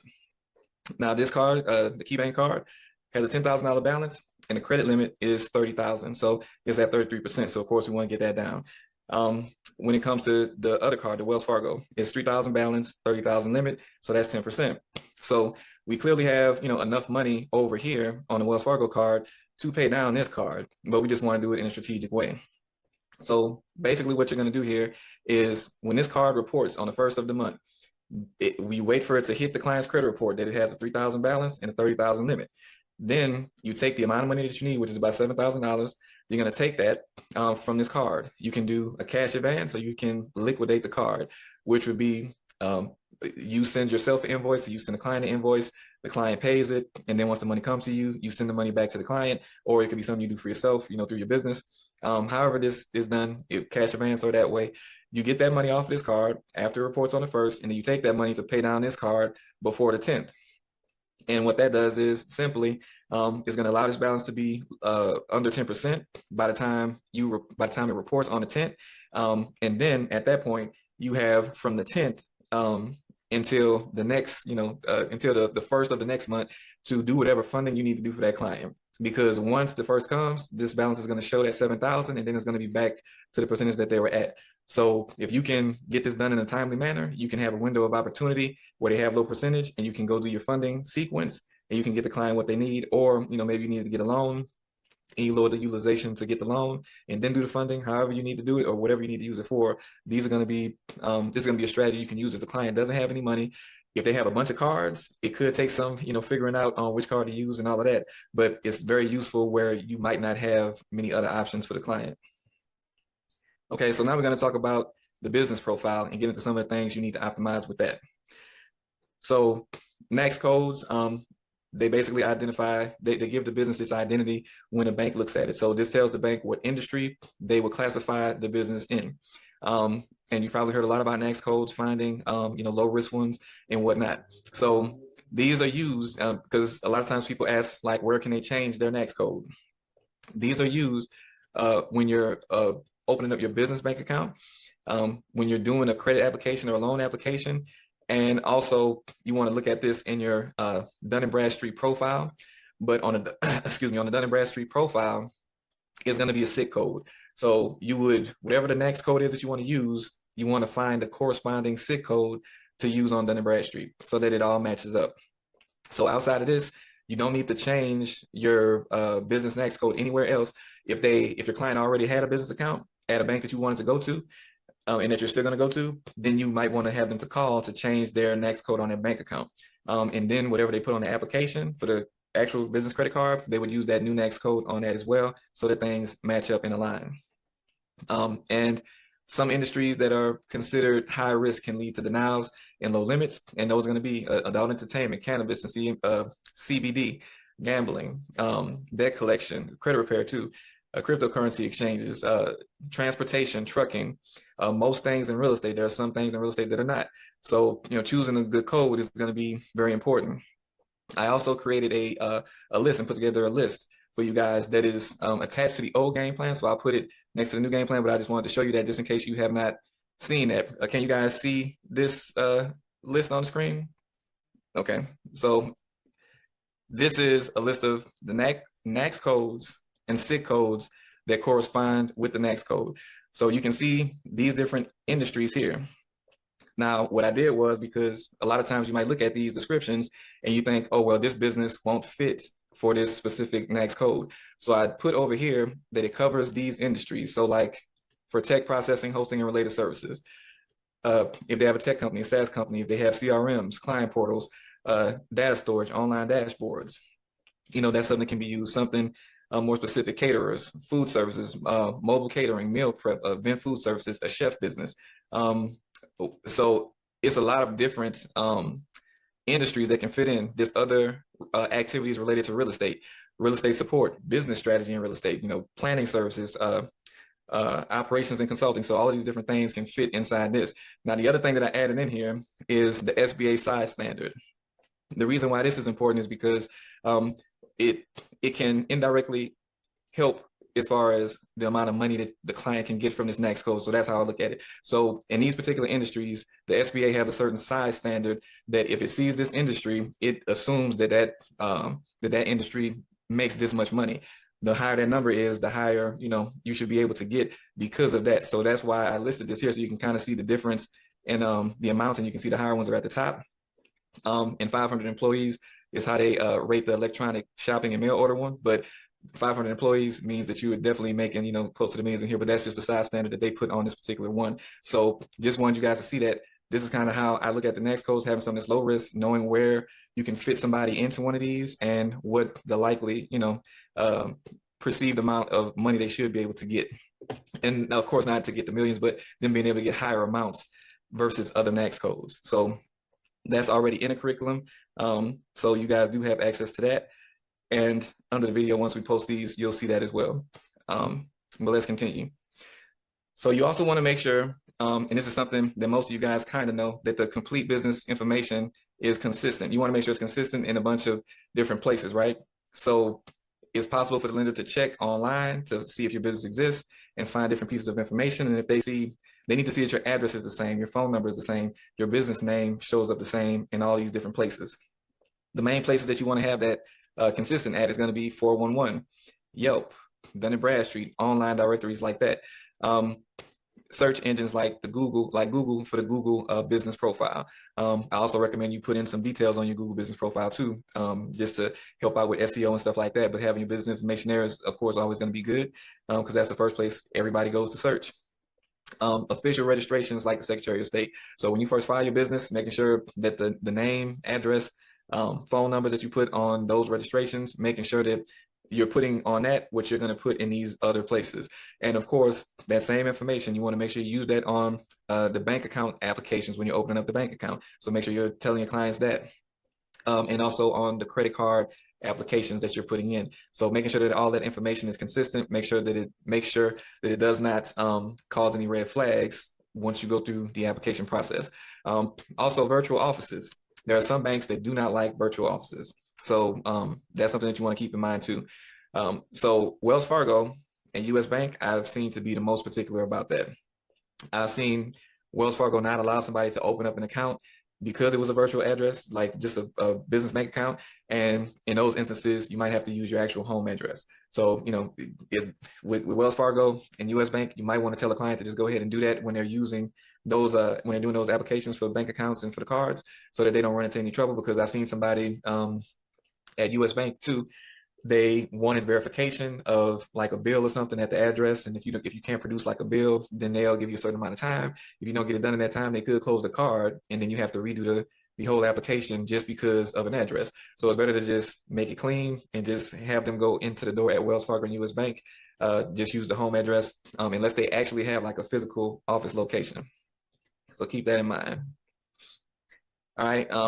Now, as far as the banking relationship, all right, you got your business information for your client all together. Your client has all that together. The other part that's going to be important is this. And this is where you're opening up business bank accounts to start that relationship with a bank where required. And then maintain a certain balance. Higher balances equal stronger relationships. So, of course, there are minimum amounts that you can put in. But if you can have a client to put in, 5,000, 10,000, 20,000, even if it's for the amount of time before you do the application and then until you're done with the applications, then that's going to ultimately help them with their chances on getting approved and getting approved for more because they see that liquid cash there. All right. And also, if you have personal connections with a bank, personal credit card, I mentioned this yesterday, personal card, personal account, all those things also help with the relationship because those are things that's showing them that, oh, you are already a customer. You're not somebody who's just coming in the door. Now, while having money in the account can help build a stronger relationship, they're also the fact now that a lot of banks are not stupid, right? They know that people will open up a bank account just to try to establish a relationship, just to get a quick win. So they would consider those usually ghost accounts where they don't have any transactions. That just basically means that the person, they just opened up the account and did nothing with it. That's why you want to, at some banks, have transactions in those accounts as well. What I recommend is that you use a bank account, a business bank account, and then you use a personal account. So what I recommend is using 10 transactions monthly. I'm sorry, not monthly, 10 transactions within a month or within a short period of time, like 2 weeks to a month, maybe. When you do this, it shows that you're actually using the account, but you need to do this in a way that looks like a person that's actually using the account. So what is the best way to do this? You want to use electronic deposits because they want to see money coming in and money coming out. So electronic deposits are going to be the best. You can deposit cash, but ideally you want to do it electronically. So that could be Zelle. You can set up an ACH to come from another account or something like that. Or if you do have, if the person, wants to actually use that bank, they can have their merchant processor send the payments directly in there too. If they want to use it, and that'll just help out as well. Other than that, as far as debits, you want to use debit card swipes and also ACH transactions. And when it comes to that, it can be different types of transactions, but you want to make sure that those types of transactions look like they could be business related. So if you buy something from Amazon, it can be something from the business, and that should be easy for you to find something. Office Depot, if you have a cell phone bill for your business, if you have a virtual address that you pay for your business, anything that you have for your business that you do pay a software subscription, have that to come out of that account automatically. Those are just some easy things you can do. Do the dollar amounts matter? They don't. So it can be something that's $10, something that's $100. It just needs to look like transactions that you're actually making, for the business purposes. If you have, some trips to McDonald's on there, or just some other random places that just don't look like you doing it, you using this account for business purposes, it can cause an issue later on down the line and not look like you're actually using this for the right purposes, and that can cause issues and approvals. So you want to make sure you do that the right way. All right, so that consistent activity is what's going to be important with that whole strategy right there. Now, out of all of these things that we talked about, client accountability is going to be like the most important one because it affects the funding timeline. The faster you get a client funded, the more happy they'll be. And of course you'll be if you're getting paid a percentage of what you get them. So the faster you can get them to funding, the better. But clients can drag their feet. So it's going to be important that you are staying on top of them, right? So when it comes to credit reporting, new cards, lower utilization can take up to 30 days to reflect on the credit report, sometimes 45 days, depending on, what it is and when the action was taken. So because it can take that long, you want to make sure that that's, you're on top of that, or making sure the client is on top of doing whatever it is you need them to do. When it comes to business updates, filing for a new business, filing for changes to the business, making amendments to the name, adding people onto the business, that stuff usually can take about 2 weeks or a little bit longer, depending on your state. So you definitely want to make sure, they're taking action on that stuff, because once they do it, at that point, you're just waiting. So you don't want to add that wait time on top of waiting for them to get it done on top of the time it takes to get this stuff completed. All right. So time frames are external to our process and require the client's prompt action. That's why these next things are going to be very important. So you avoid unnecessary setbacks, right? So you want to make everything urgent to the client. Make sure that they feel and understand the urgency in what it is that needs to get done. So tell them, to provide whatever documents they need to provide to the state, or pay down what they need to pay down, and everything they need to do, let them know ahead of time, and let them know that it's all urgent to getting them the money that they need. You want to make sure that you're setting deadlines so that they know, hey, we need to get this done by this date. That adds extra pressure to them because they know that it needs to get done by that date, and then they're more prone to get it done. Of course, sometimes we might still have people to drag their feet, but they're going to be more prone to get it done. And the other thing that you do is daily follow-up, right? So make sure, unless it's something that's, they've already done it and it's going to take some time and you're following up about it, you want to make regular check-ins with them to make sure that they are on track and on task with getting whatever it is that needs to get done, so that they don't slow down the process. Because at the end of the day, even if it's them that have slowed down the process, they're still more than likely going to tell you it's taking too long as soon as they feel the pressure. I've had a person before who they wanted to go on a vacation before they started the funding, 30 days. After the 30 days came back, they felt the pressure of, oh, I still need to get this money for the business. And then they started putting pressure on me to try to help speed things along when it was already 30 days behind because they took a vacation. But at the end of the day, some of them might not care about that. They're still going to be looking at you, and they're going to, put it on you to try to get them the money quickly because they need it. So if you're staying on top of them as much as possible, you prevent that from being an issue that falls back on you as to why they did not get the money in a timely fashion. All right, so now we're gonna just recap what we talked about. First off, we talked about optimizing the personal credit. And if you guys have questions, now would be the time to start thinking about what they are. Optimize the personal credit, strengthen the foundation, aim for 5 to 10 accounts, secure high limit cards of 10K plus at least. from 1 to 2 tier banks. Keep that utilization under 10%, and ideally no lower than 3. Manage those inquiries strategically while you're doing that optimization stuff, trying to get the utilization down and adding cards and stuff like that. You want to make sure that you establish the business profile well across all platforms: Yelp Business, Google Business, Dun & Bradstreet. Make sure you have a good next code that you're using that's low risk. All of the things that's going to be important, especially the address things when it comes to Wells Fargo and US Bank.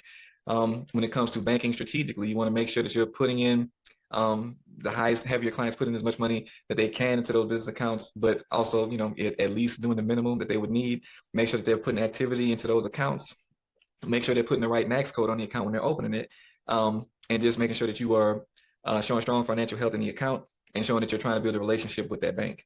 And make sure that your clients are accountable and proactive in getting things done with all this optimization, because a lot of this is going to be in their hands after you tell them what to do. So you just need to make sure they're getting it done so that they can get their funding and you can get paid too. And that is it for optimization for today. What questions did you guys have? Will, I'm head of funding for Javi and Clarissa, and the company has basically helped over 400 credit and funding companies scale past the 7 figures. And the team wanted to do this boot camp to create a more visual representation for you guys and deliver so that you can be able to deliver on the services that we all offer. And today we go into execution.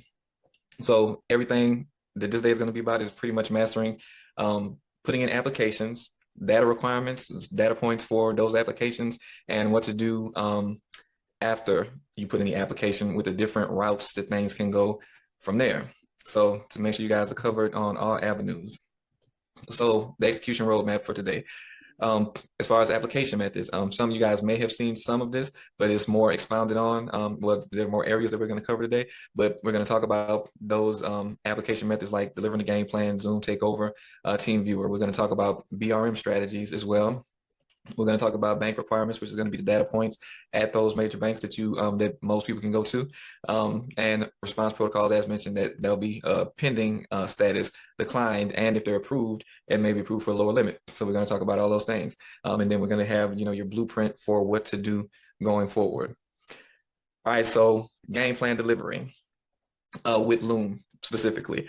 The way that this works is you create a detailed spreadsheet with lender info and requirements. That would be the game plan that we talked about on day 2. So that would be the game plan we already talked about. You would create that spreadsheet. Then you would record a Loom video walking through each area and each step.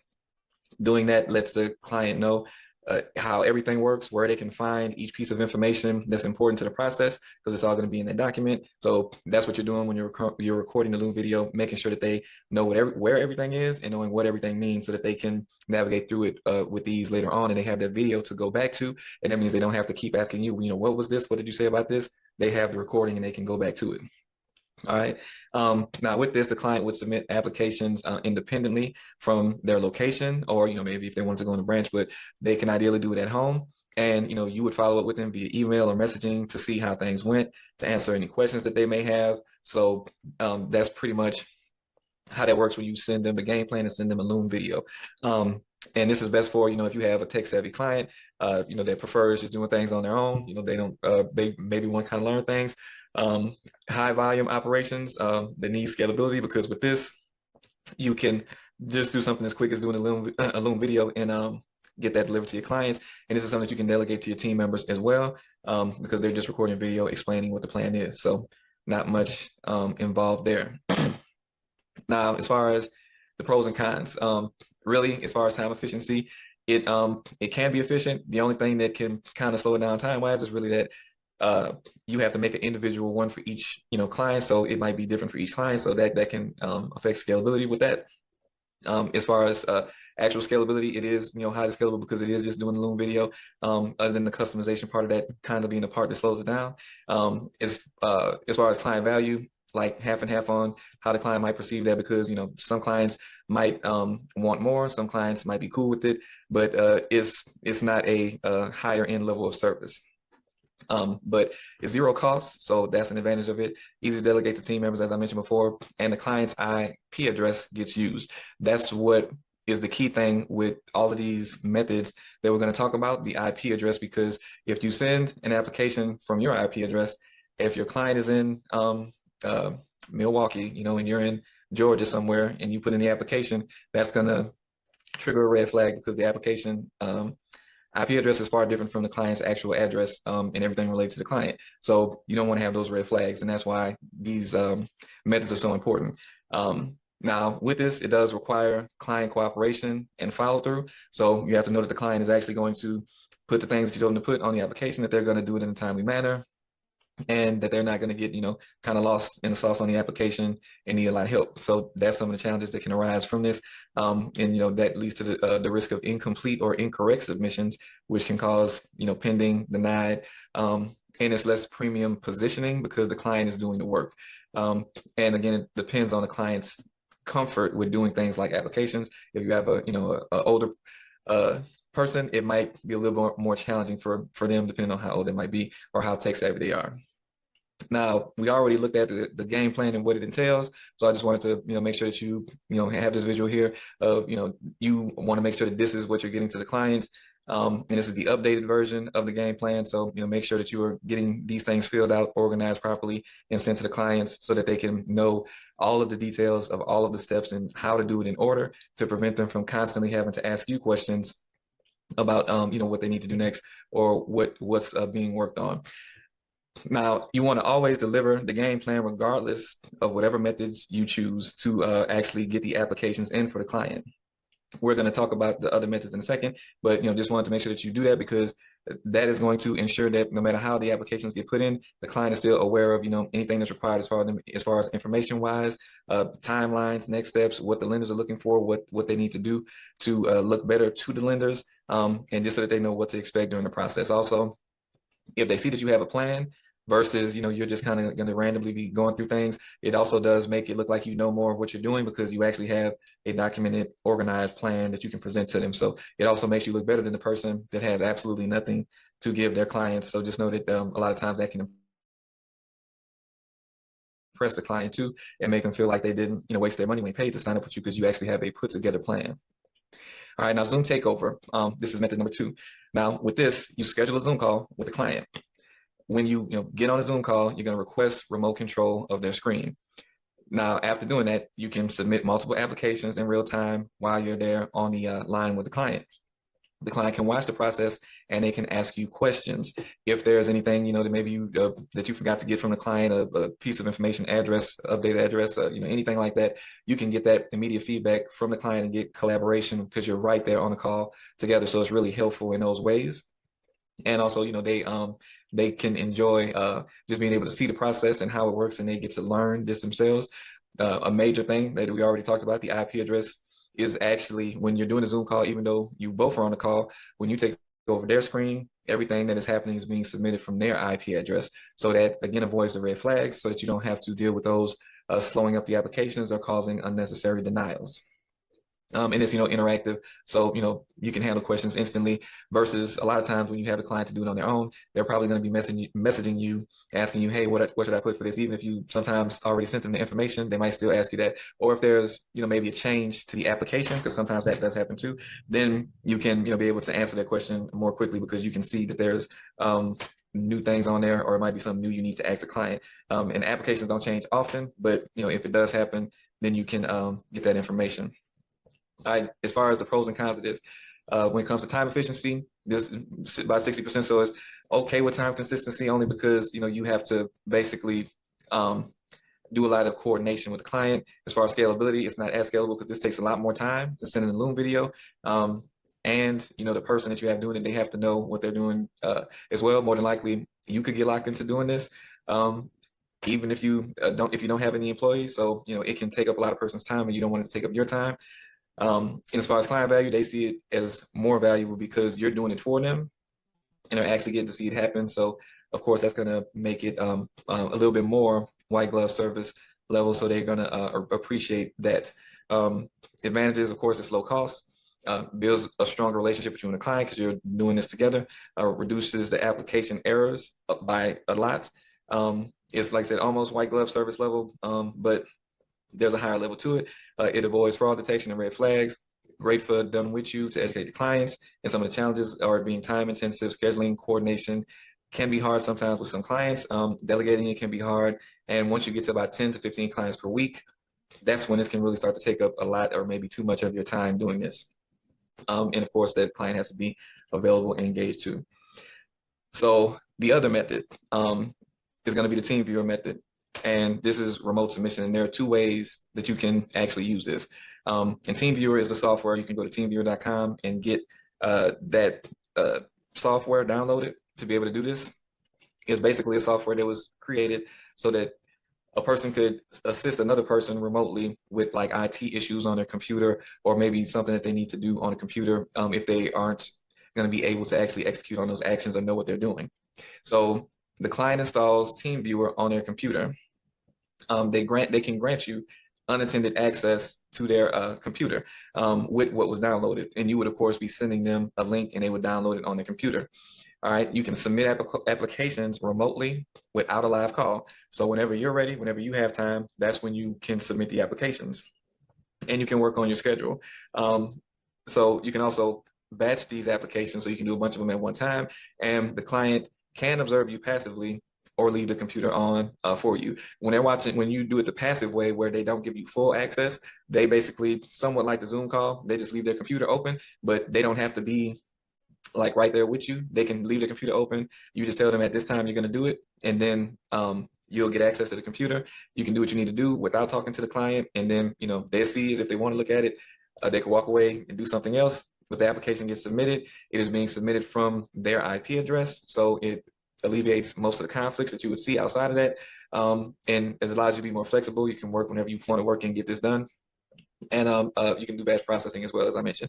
So 5 to 10 apps per client in one session is a realistic thing to do, because applications really mostly take about 5 minutes to do, 5 to 8 minutes to do for most of the banks. So it's not really time. It doesn't take a lot of your time at all.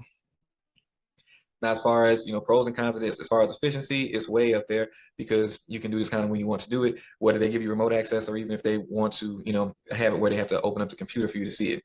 As far as scalability, it's at the max, because basically you can have anybody to do this. They don't have to talk to the client, and you can do it whenever it need be and do it quickly without any questions or anything like that from the client. As far as client value, that's like top tier premium, because more than likely they're going to expect that they're going to have to do it, or they would expect that you might have to talk to somebody to do it. But you just handling it remotely like that is really impressive and really high level, and that's really white glove service. Basically, you get the best time efficiency with this. You don't have scheduling conflicts. Easier to train and delegate a team to be able to do something like this. It's professional, premium positioning, guaranteed IP address compliance. You can do the work in batches. Great for gatekeeping data points as well, if you don't want your clients to know what the data points are that you're using on the applications. So they won't even have to see that. As far as the cost of this, there's a $0 cost of it. You can just use it. There's just limits on, like, you can use it as much as you want to, but if you need to have connections to multiple computers at once, then you start getting into like actually needing to pay for the upgraded versions of it. It does require client trust for them to give you that unattended access where they don't have to open up the computer and you can just go in and do what you need to do. So you have to make sure you have that trust with them, but of course give them the option on which one they prefer. The initial setup and client onboarding is needed for this, because you have to download it yourself. You have to send them a link and make sure that they have done what they need to do as far as installing it on their computer. And it's less interactive than the live Zoom sessions. So you don't get to ask questions if you need to. They can't ask questions. They don't really know what's going on. So it's just less interactive, less time built with you, rapport built there with you and the client. And again, just to kind of compare these options, time per client, it could be about 30 minutes or so with the game plan and sending the Loom. It could be about 1 to 2 hours doing the Zoom. As far as TeamViewer, doing multiple applications, it can be like 1 to 1.5 hours. The highest scalability is really going to be with TeamViewer, but game plan is the second, and then Zoom Takeover is the lowest. As far as monthly cost, of course, Loom is free, game plans are free. Zoom Takeover, that's about $15 for what you would pay for Zoom, and TeamViewer can be $0 to $50. As far as delegation, it's easy to delegate the game plan. I have mine right here, but it's easy to delegate the team viewer, and it's more difficult for the Zoom. As far as the client value perception, it's going to be extremely high with the team viewer, and it goes down from there. IP address is good on all of these, and as far as error risk is higher with the game plan and letting the client do it, and it's going to be actually the lowest with team viewer and with Zoom Takeover as well. Actually, I'm sorry, it's lowest with Zoom Takeover because you have the client there just in case you need to ask them questions. Now, when it comes to this, you just kind of decide on which one you feel is the best for you at the point that you're at in your business. You can really do any of these at any point in time within your business. But if you want to kind of get used to how everything goes in a business first, you can start off with just doing a regular game plan, not to be too fancy. Just do the Loom videos and just get a feel for things until you build up, with your first 3 to 5 clients. Then once you feel more comfortable, you can upgrade to the Zoom and start doing those. And of course, you get extra feedback from clients. You learn a lot more while you're doing those applications with them, and giving them more white glove level service. And you can also charge more because you are doing the applications for the client, so you can charge more for that. And then you can scale up to TeamViewer once you get comfortable at that level.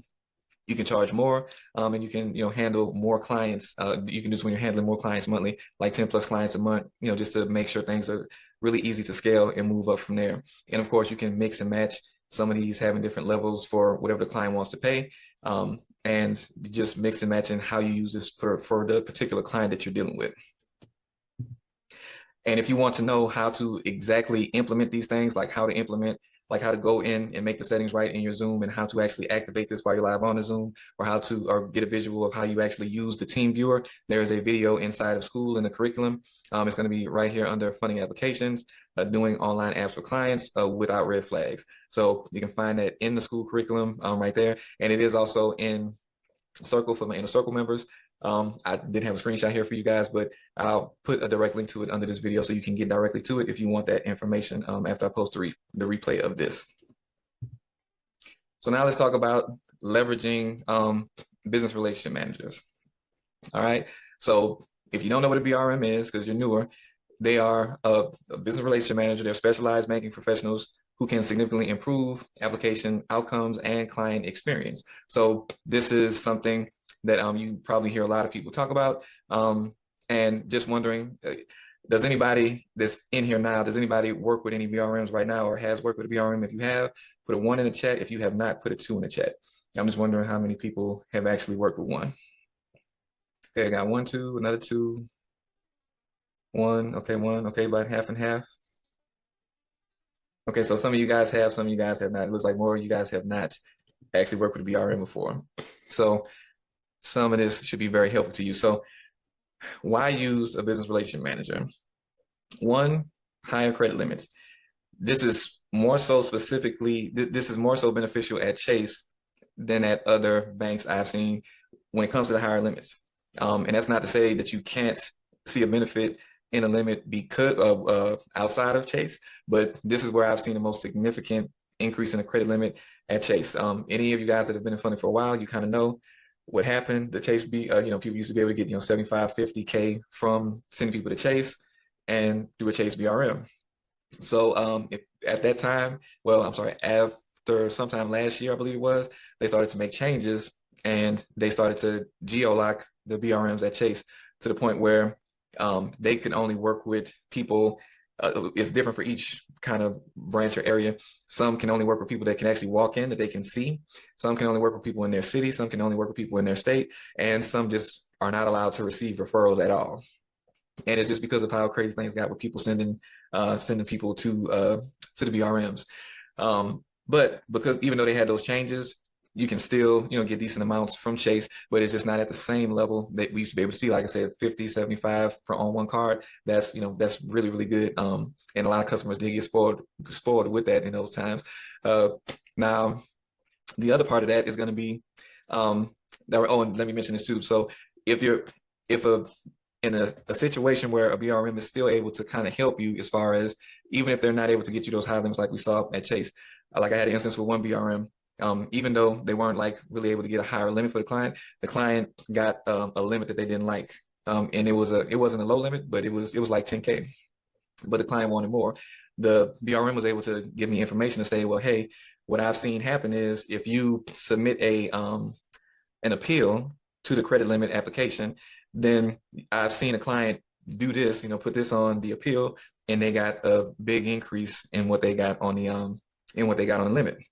So with that, even though them submitting the application through the BRM didn't get them a necessarily higher limit just from using them, the BRMs might have information that can help you in regards to what you can do in certain situations or what you can do to help get a person a higher limit. So that is one of the other benefits, even if it doesn't directly just from putting in the application get them a higher limit.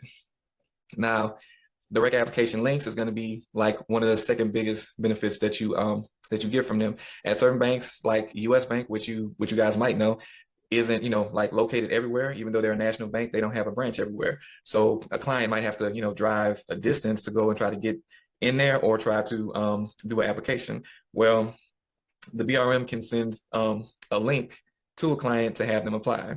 Now that just provides extra convenience to your clients, and that is US Bank and Citizens, where I see them do that.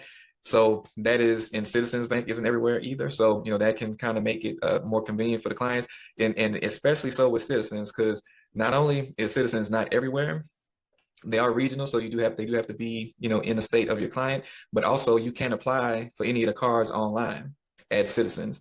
You have to go into a branch. So if there isn't a branch near them being able to get that application link is going to be far more convenient for the client than doing anything else. So that is one way that they provide some extra convenience there. Now, the status that it kind of gives you is one other reason to work with BRM. So having a BRM connection elevates your funding business's perceived credibility and professionalism, because when a client sees, a lot of clients, well, not a lot of clients, but some clients might ask you, hey, do you have connections at the bank? Because they hear about these things about people having connections at the bank. So if you can say, yes, I do have those connections, they're going to automatically think, oh, you have a leg up over the next funder or something like that. Even though they may not get a higher limit because of it, they don't really know all of that part. They're gonna assume it possibly, but it just makes you look better, gives you more credibility, and it looks like you have actual real connections at the bank. So it just makes it elevates the value of your service. With that, and as I mentioned earlier, they can provide insider insights that you may not have already known to do with the application or after the application. So that's the ways that the BRM can actually benefit you. All right, so how to obtain business relationship managers. This is going to be important to, and I'm going to give you more than one way, but this is the go-to way, right? So this one right here is basically going to LinkedIn. Pretty much everybody should have a LinkedIn, so everybody should have access to this. So BRMs can be difficult to access in local branches because most of the time they're not in a local branch. I know when I worked at Wells Fargo as a business banker, they had bankers in a branch, and then they had a whole separate office that was in a corporate building that was just for the higher level business account managers and stuff like that. So they put them strategically in a different place a lot of times so that they aren't dealing with that walk-in traffic and they can deal with the higher end things. So, and also a lot of times they'll put revenue limitations on them where somebody has to be making $1 million in revenue. They have to have X amount of money in their bank account just for a person to be able to talk to them. So because of that, you don't really have access to walk in locally to some of these branches, some of these banks, and go ahead and talk to them. So LinkedIn provides a way for you to find them, rather easily. So all you have to do is go to the search in LinkedIn, and they do limit your searches. You can, pay for the upgraded version, and you can get more searches in a month. But you can really get a decent amount of searches in just by doing this right here. Go to the keywords. I'm sorry, in the keywords, you want to put business relationship manager.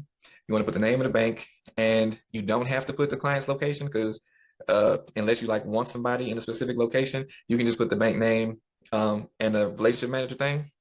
See who pops up and reach out to as many people as you can. I would say, you want to probably reach out to maybe 8 people, 10 people, because everybody isn't going to respond. So you're going to have to reach out to multiple people at one bank just to try to make sure that you get what you're looking for. Also pay attention to, even when you do this search, you might also see relationship manager pop up, and you might not think it's different, but make sure that you're paying attention because a relationship manager is different from a business relationship manager. So just make sure you're paying attention to that when you see the results pop up and you look at people's actual titles and positions. Now, if you are looking for somebody that's at Chase in your area or in a specific area for a specific client, then you might want to actually, put in the geographic location so that you can find a Chase RM that might be able to work with that specific person, or if you do business locally a lot, maybe it makes sense to have a Chase RM in your city, because then you can have somebody to actually send somebody to when you deal with people locally, and that can be a benefit to you and your business. All right. One thing you want to do is send a connection request, because sometimes it won't let you send a message to somebody. So if you send a connection request to that person, and as soon as they accept it, you can send a message. And I wouldn't send it immediately, because you know how they have those people that can be spammy on LinkedIn and just be always sending you messages and stuff like that. So I would wait, maybe an hour or so after the connection request, and then maybe send something, so just don't rush in there as soon as they accept it. But basically, you want to send a message once you do get connected, and you want to, be as clear as possible in what you're trying to do. There are two ways you can go about it. You can straight up tell them, hey, I'm a funding company. I help people get funding, and I want to have somebody to send my clients to. And tell them these clients all have 700 scores, clean reports, so that they know that you're not just going to be sending them a bunch of, people that can't get approved for anything. You got to think about it from the standpoint of, when they look at this, they need to know, how are they going to benefit from what you are planning on doing? So letting them know that they have clean reports and they're ready to go for business funding and business credit cards specifically, then that's how you want to send a message, and that's one way. The other way is not mentioning that you're a funding company. The only reason why you might want to do that is because some business relationship managers have been reached out to by a lot of funding companies. So they might be kind of turned off from working with funding companies because of maybe having a bad experience in the past. So if you just mentioned that, you help business owners with their business credit, and you have some people, that wanted to get a business credit card, also saying that they have 700 scores and clean credit, and, you just want to have somebody to refer them to. Same thing, but you eliminate the possibility that they might not want to work with you just because you say funding company. So those are two different ways you can go about it. Just pick one, but make sure that you let them see the benefit and how it's going to work, how it's going to help them to work with you. And also, get their phone number if they say they're cool with it, and have a conversation with them, connect with them, and kind of get the details on how they want you to send people to them. Some might say, give me a call. Some might say, send me a text message.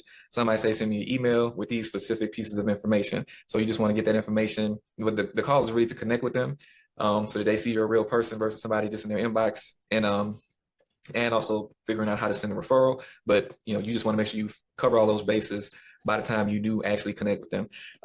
And it can pay to have more than one, because like I said, sometimes the BRMs, they might switch to a different bank. That can happen, infrequently, but it can happen randomly. And sometimes there might be a change where it might be a change where basically they aren't allowed to take clients unless they're in their area, just like they did at Chase. That's a possibility that could happen at other banks. So having more than one BRM at a specific bank, maybe in a different, city, a different state, or asking them if they have other friends that are BRMs that you can, talk to, that might be a way that you can get more than one, just in case something changes with the one that you have.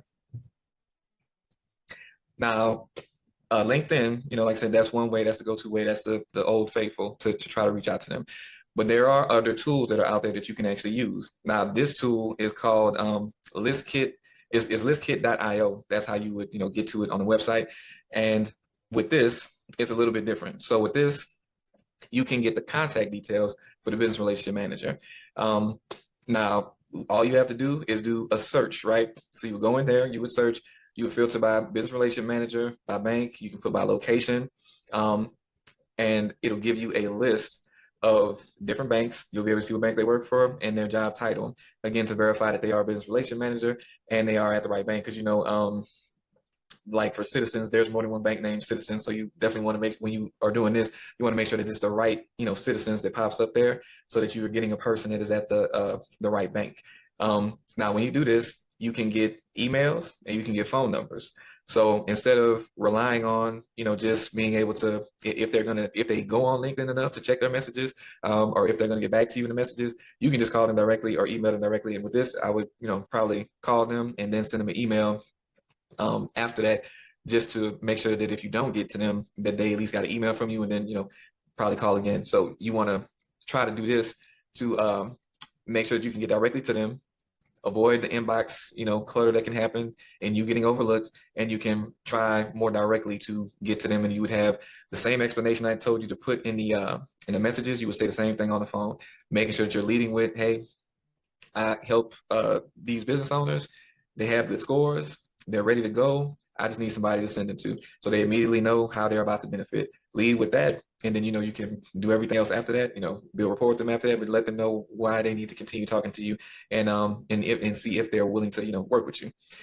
Now, with this particular software, you can do it for free. The next tier up is almost $100.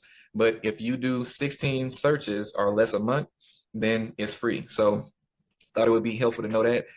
You should be able to find a decent number of people within 16 in a month, for free.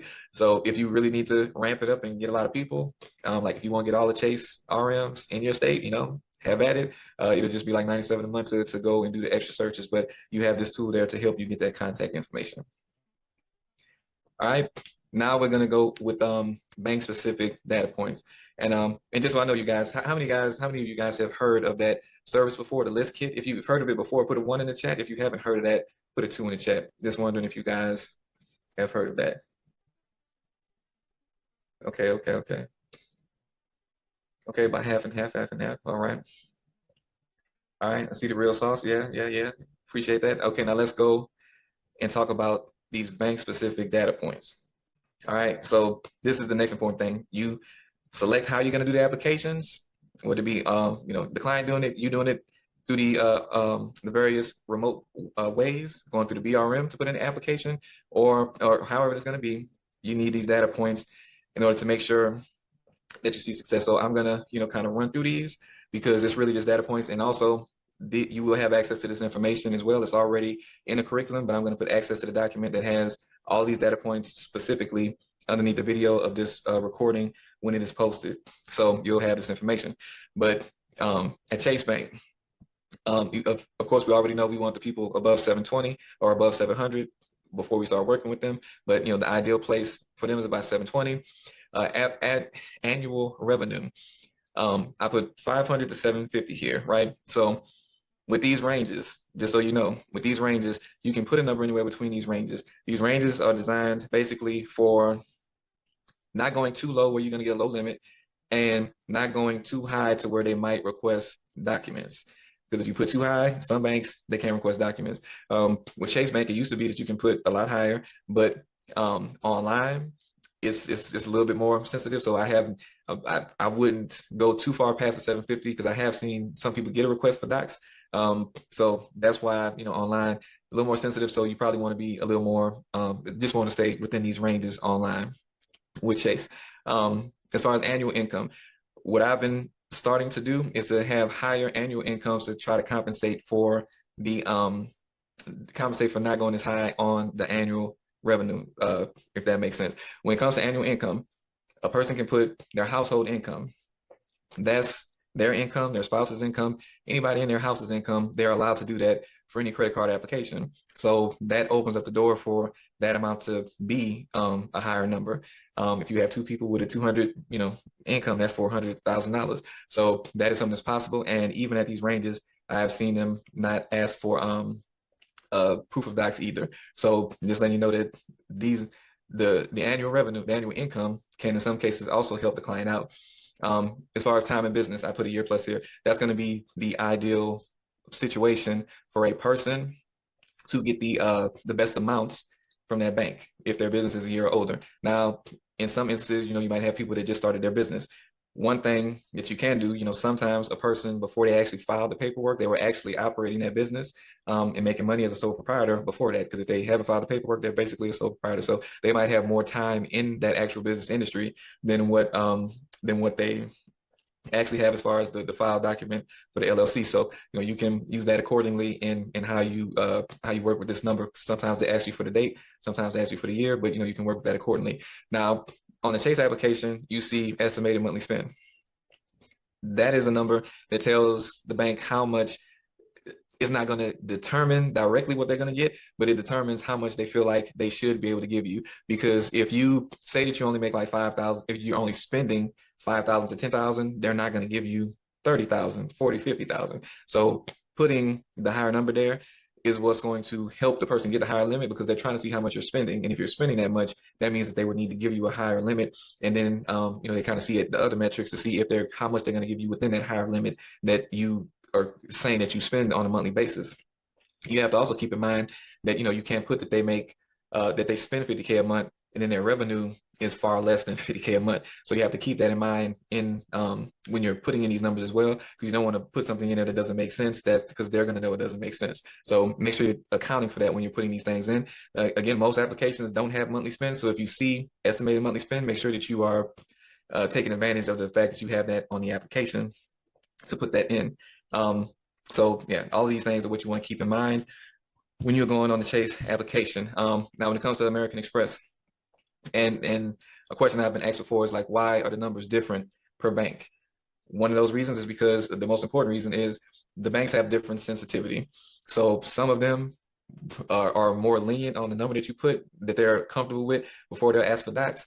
Others are real stringent on that. They really don't they don't believe you beyond a certain number, so they want the proof.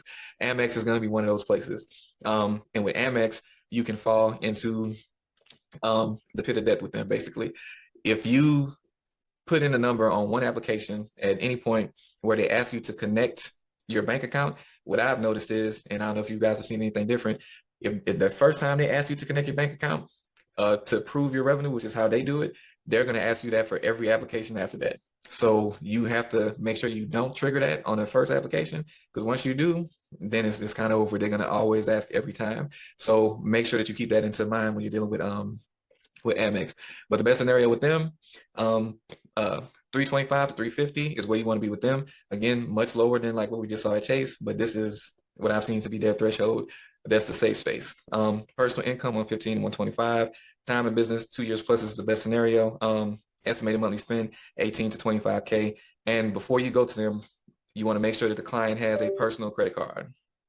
If they don't have a personal credit card, then it is going to significantly decrease their chances of what they get. What I've seen, anybody that goes to get one of those business blue cards and they don't have any personal credit card or personal relationship with them, they usually end up getting $3,000 on those blue cards.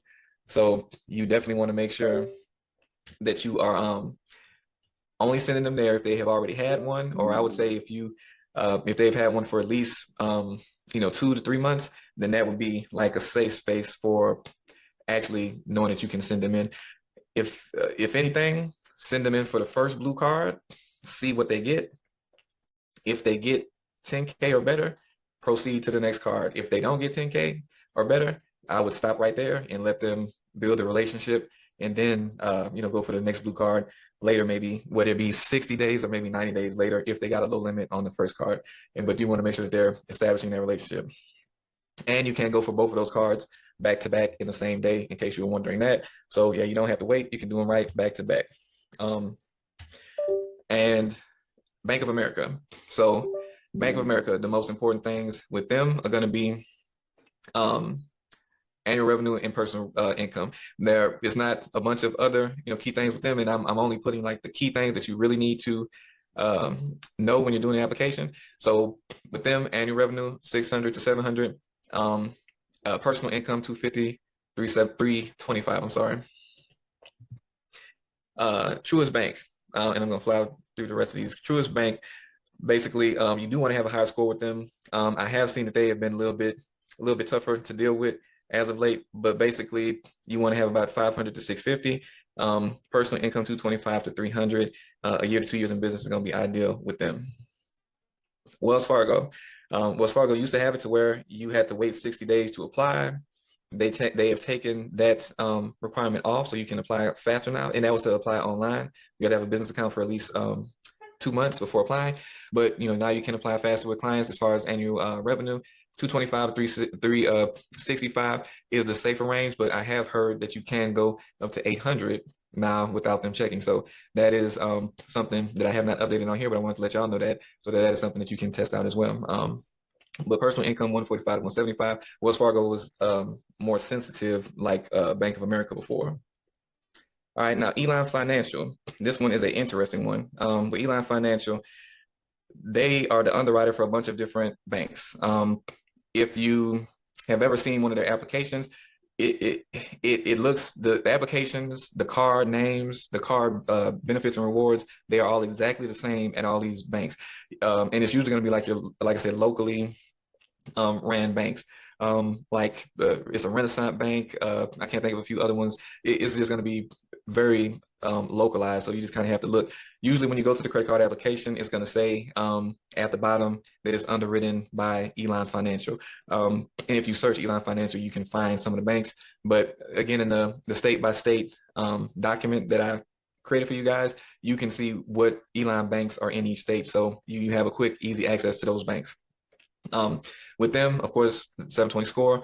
As far as annual revenue, 300 to 400, personal income, 150 to 225 a year in business. And with them, you don't have to have a bank account. You don't have to have anything like that. You can just go straight to online, do the application, and that's it. So it's really quick way to go get some funds for a client.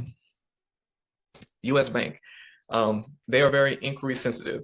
So what you want to do, and they check TransUnion, you want to do with them, you want to make sure that you go to them first. Out of most of the banks, not a lot of banks check TransUnion. The biggest two that you're going to see is going to be Bank of America and US Bank, other than Chase, because Chase is going to check Experian and TransUnion.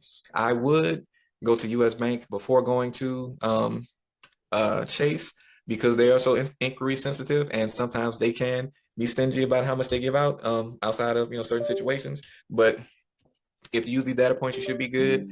And I would like to say go to them before going to Chase, so that you can have them be the first inquiry, because Chase isn't going to care that much about one inquiry from them being there beforehand. All right, PNC, 680 plus, you can go to them. 520 to 700 as far as revenue, personal income 220 to 300, time in business is about a year.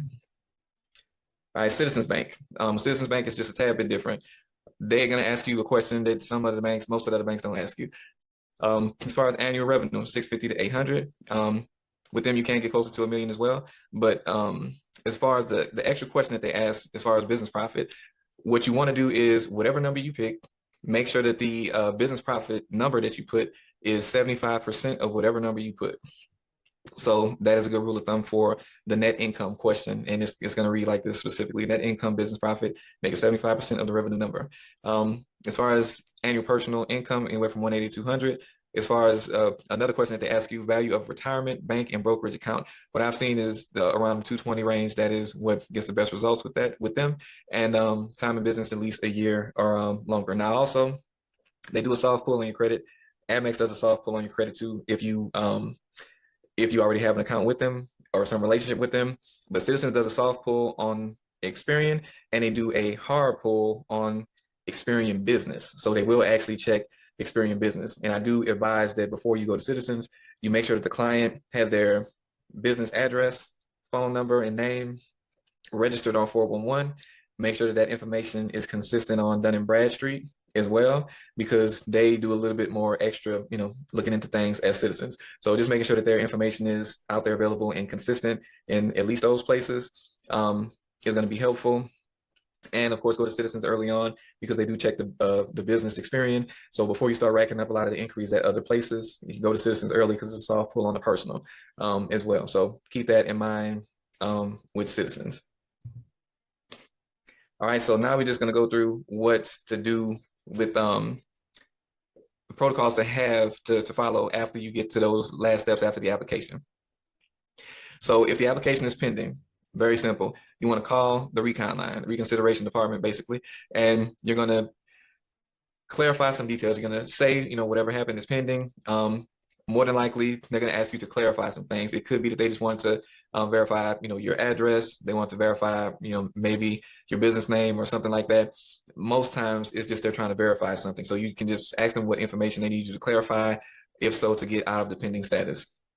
Next thing, it could be that they want to verify that person's identity. So, you just got to follow the steps of submitting a driver's license, a passport, something like that. They'll usually ask for them. They just want to verify that this is the person that put in the application. So sometimes that can get them out of pending. Make sure that they submit whatever documents are, necessary. And more than likely, if everything has been done properly as far as the revenue an income that has been put in on the application. They shouldn't ask for, financial proof like bank statements or tax returns. But if they do ask that of the client, you have two different routes you can take. You can, one, you can leave the application there. Like if they don't have anything at all to prove the revenue, prove the income, then you can just leave the application on the table and just move on to the next place. The other things you can do is uh, have them submit what they do have. If they do have revenue that they can show, if they do have income that they can show, depending on what they ask for, have them submit that information. Now, it might be, very far from what was initially put on the application, but the only thing they would do from that point is either give them a lower limit, or they might just say no because the income is so different. So those are one of the two things that can happen, and those are the two routes that you can take in those scenarios. If they got denied, you want to, again, call the reconsideration line. And again, on that multi-state 0% card document, the reconsideration line for each bank is on there. So if you don't know where they are, it's on that document. If you have to, you can Google search it, but we have that information for you. All right. What you want to say is, or have the client say is, I recently applied for a credit card and received notification that I was denied. I don't know how this happened because I have a 750 plus credit score, whatever their score was. Have them say that, and if they open an account with a large deposit, like $2,000, $5,000, or however much they put in at the bank, you want to also have them to add, and I have X amount of dollars in my account. Can you look into this and reconsider this decision? There are a lot of times where the decision can get overturned because they looked at this. It might have been that the algorithm just automatically denied them for some, strange reason, and they go ahead and give them the approval. The Chase reconsideration line has usually been like the best, but it can work with the other reconsideration lines as well. It could also be that, there was one time I saw a person, they got denied because one of the credit limits on one of the utilizations on one of their cards was super high. They said the denial reason was high utilization. And looking at the credit report, it was actually a card that was already updated. But for some reason, it didn't show up that it was already paid down, but didn't show up as updated on the report. So they ended up going ahead and giving it the approval because they saw that it was actually paid down. So it can work just to call and see why they denied and provide some extra information. It could even be that they have a higher utilization, a card that seemed high on the credit report with that particular bank. Like if you have a personal card with that same bank and maybe you paid it down and it just wasn't on the credit report. Well, if they look at it with manual review and see that card was actually paid down, they might go ahead and give them the approval. So all of those things are reasons that they could reconsider that denial and still give that person the money that they're looking for. All right. If they got approved, but for a low limit, again, call the reconsideration line. This is what you want them to say. I recently applied for a credit card and received notification that I got denied here. I'm sorry. But again, you got approved for a low limit. I don't know how this happened because I have a 750 credit score and I have X amount of dollars in my bank account.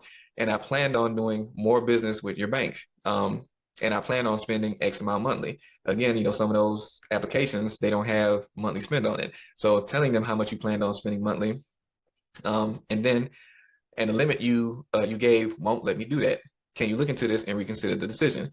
Now, this lets them know that you plan on spending a lot more money, which is what they want, because eventually they're going to be making money from fees and interest on the card. So if you're going to be spending the card, using the card, that's exactly what they want. And that's why you're telling them what they want to hear to try to get them to increase the line. And this can lead to an increase of an extra 5K, even 10K in some scenarios. So you might not get exactly the number that you want, but you can still get an increase, which more than likely an extra 5 to 10K will make a big difference for the client, depending on what that initial limit was. So all of this is going to be worth it. All right. So basically, from everything that we went over today, you have a blueprint for success when you are doing your applications, when you're getting to the funding stage in the applications with your clients. So you now know how to master various approaches to the applications to make sure that you have less resistance when coming to the approvals, like the IP addresses, issues with scheduling with the clients. You have methods you can have white glove level service to work with your clients and submit applications. You know how to get BRMs from different methods and how to connect with them so that you can have that extra level of service and that extra credibility from having those relationships.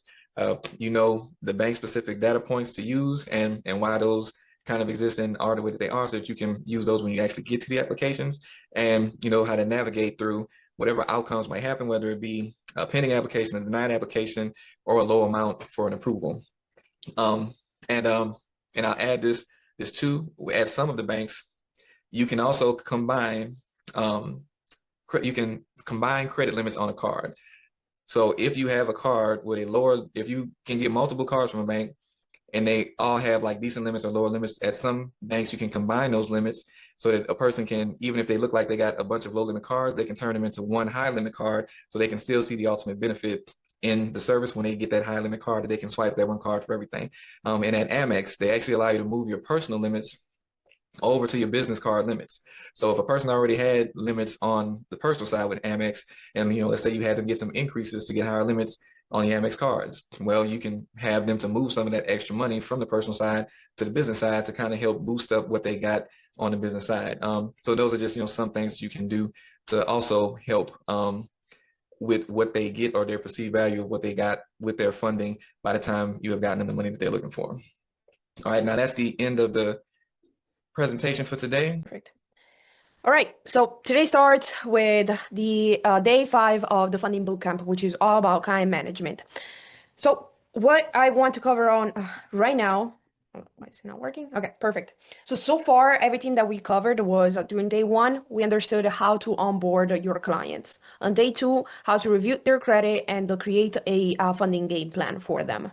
On day 3, what we covered was profile optimization. So both on the personal side and on the business side, so that we can have a client's profile perfect for maximum underwriter approvals. And day 4, we covered how to do the application process. So how you can submit these credit applications. Now, what I want to talk about today is going to be client management and offboarding. So we want to focus on how to manage your client, how to collect reviews, how to reintroduce referral programs, and how to offboard them and how to upsell them so that we can increase LTV per client. Now, I want to go ahead and talk again about the client's journey. So from offboarding to offboarding, and then later on, we're going to go into detail on each one of these steps. Now, there's 2 ways that we can do this, which we kind of talked about this already before, but we'll go over again. We can either do option A or option B. Basically, it's just an extra call difference. The time commitment for the client is kind of the same. So basically, what it would be is on option A, First, we create the game plan, right? So the client gets onboarded, they submit the form, we create their game plan. We review their credit profiles and we create the game plan. Then in option A, you can have an optional 15 minutes call for the onboarding call, which this one can be done off of even just a simple phone call. And then the real onboarding call would be the game plan delivery, which that one on average takes about 30 minutes, where we outline everything that we're going to be doing for the client as far as like the funding sequence. So if there's any optimization, what are the steps and which card we're going to be applying for. And then we're going to have another call with the client where we do the actual application, right? This one, of course, will depend. We may not have it if you're just giving them the game plan and they're doing it themselves. Or if you're doing it for them, like you're doing it with the team viewer, like we showed you yesterday, you're not doing it on a call, but you will still take this 1 to 2 hours to actually submit the application. So it's still time that you will be spending to fulfill on the clients. And then we will have the offboarding call. Option B, we're just basically doing the onboarding call and the game plan delivery together into one call only. Either option, the only way you will have extra calls besides this 4 to 3 calls with the client is going to be if they have any denials or applications pending or anything like that. You need to do extra calls with them. But on average, you will have like about 4 calls per client. So with this 4 to 5 calls per client, you will be spending around 5 hours per client in order to actually fulfill them. Does that make sense?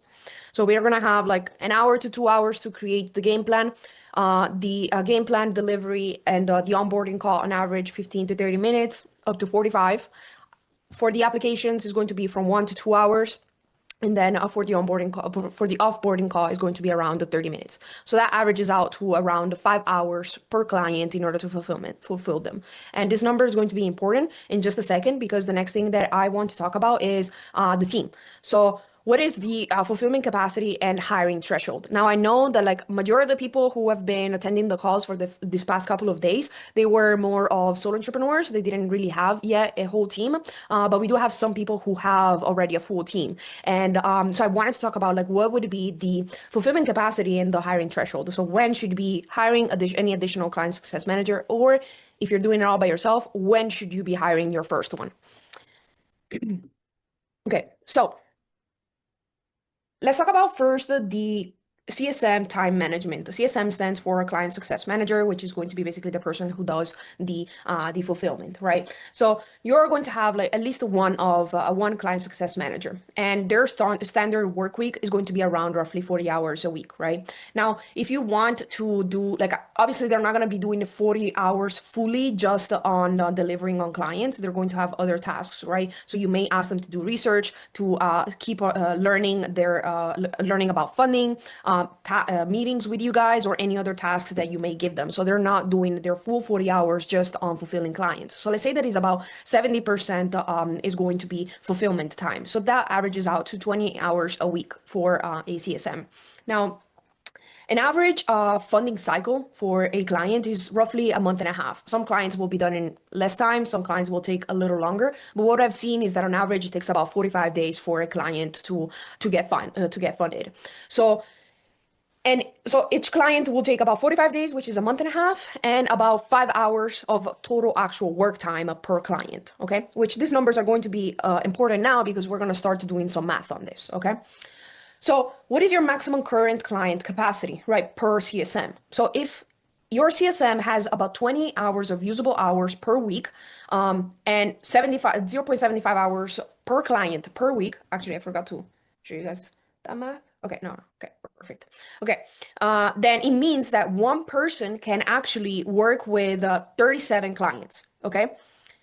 I'm sorry, Chantel, but there's no one in the waiting room right now. So I don't see Howard unless he's in the wrong link, but he's not here yet.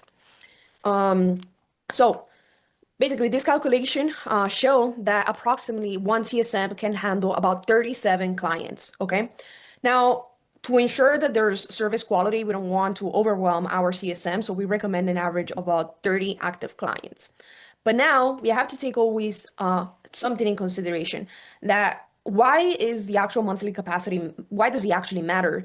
Because like we were talking about before, if we're enrolling 30 clients on a monthly basis, and that's like the threshold that for one CSM to handle, you and each client stays for a month and a half, it means that on month 2, the CSM is going to have overlapped clients, right? So those 30 clients, they're not going to be resetting every single month. So it actually is less how many clients your CSM can handle. If you're closing 30 plus clients every single month, on month 3, your CSM is going to break and is going to need help, right? Because we always have to take in consideration that majority of clients will be staying in our pipeline for longer than a month.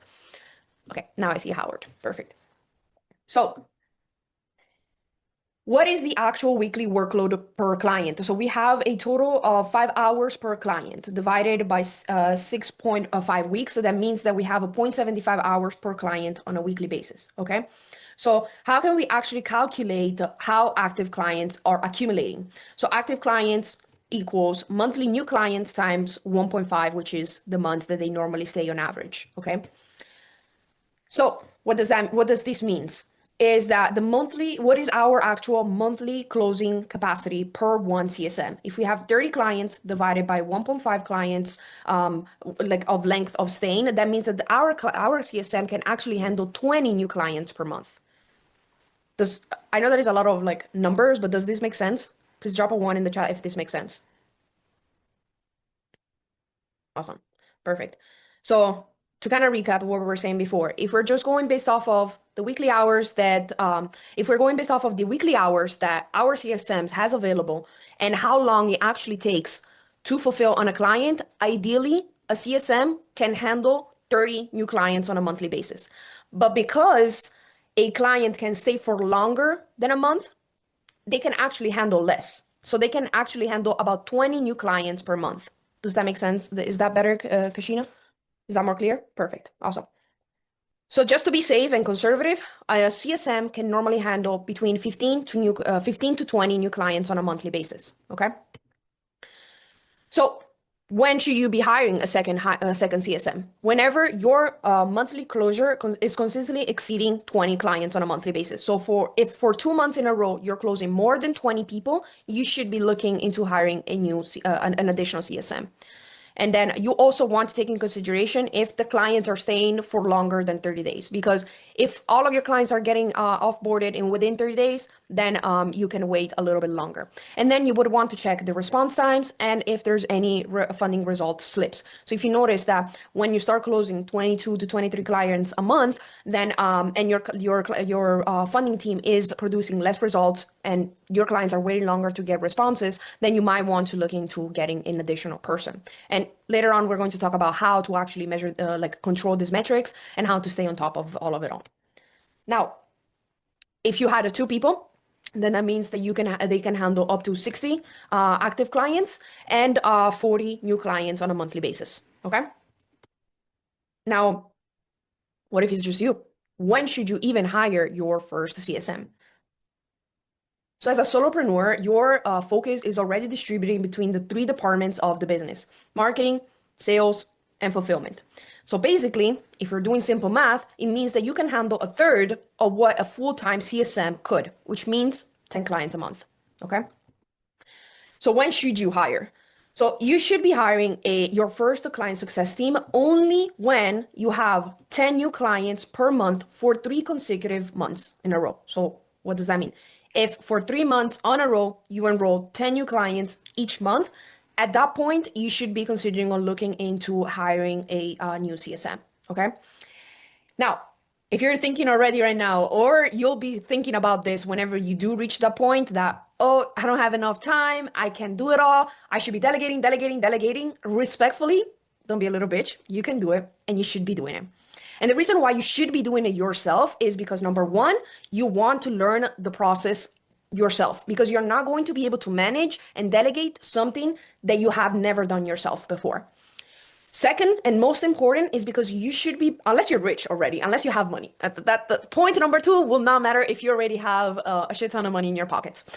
The reason number two is that you should be building a proper foundation so that you can maintain your team. The moment that you hire someone, it is your responsibility as a business owner to provide them work and to provide them of their pay. So if you don't already have a stable influx of clients and enough money already in the bank account in order to sustain their pay, even if you have a bad month, then you should have not been hiring in the first place. Does that make sense? Can we drop a 1 if we agree that we should be taking care of all of our clients, at least if we have less than 10 clients on a monthly basis? You guys have enough time in the day to be able to handle the marketing, the sales, and the fulfillment if you're under 10 clients on a monthly basis. There's no excuses. If not, you don't want the money bad enough. Guys, make sure to be muted, please. Now, managing clients. So actually, everything that I said so far, does that make sense? I know there was a lot of math. Are we all clear on it? Thumbs up. Are we all clear? Awesome. Perfect. So how can we actually stay organized with your success system? There's going to be 3 main things that I'm going to be covering today, which is going to be the pipeline, task and notes, and a custom dashboard that I have created for you guys. So let's talk about first the pipeline management. Let me actually, I did not open that page. Let me open up the page first. Okay. So we've been showing you this pipeline already for these past couple of days, but I want to go into a little more details on this pipeline. Is this too small or can you guys see it good? Should I zoom in? Okay. All right. So a pipeline in general, whether it's for sales or for the client, like for the client journey, the end goal of a pipeline is for a lead to go all the way to the end. Okay. So the main purpose of this pipeline is for the client to go through these all steps and getting to the end, which in our case is going to be graduated, right? Now, all of these ones are just dummy names that I put just to show you guys a little bit of how this works. But basically, we kind of talked about it already, but let's go through it real quick. The moment that we onboard a client, they will go here. They receive their welcome email. The moment that they submit their application, their onboarding form, they go here. The moment that they book their onboarding call, they will go here. Okay. Now, something that we haven't talked about that we added for you guys is when they are in the optimization process. So if you guys notice, I divided this just like the days of the funding bootcamp. Day one was onboarding, so it's all one. Day two, it was reviewing their credit and creating and delivering their plan. Day two.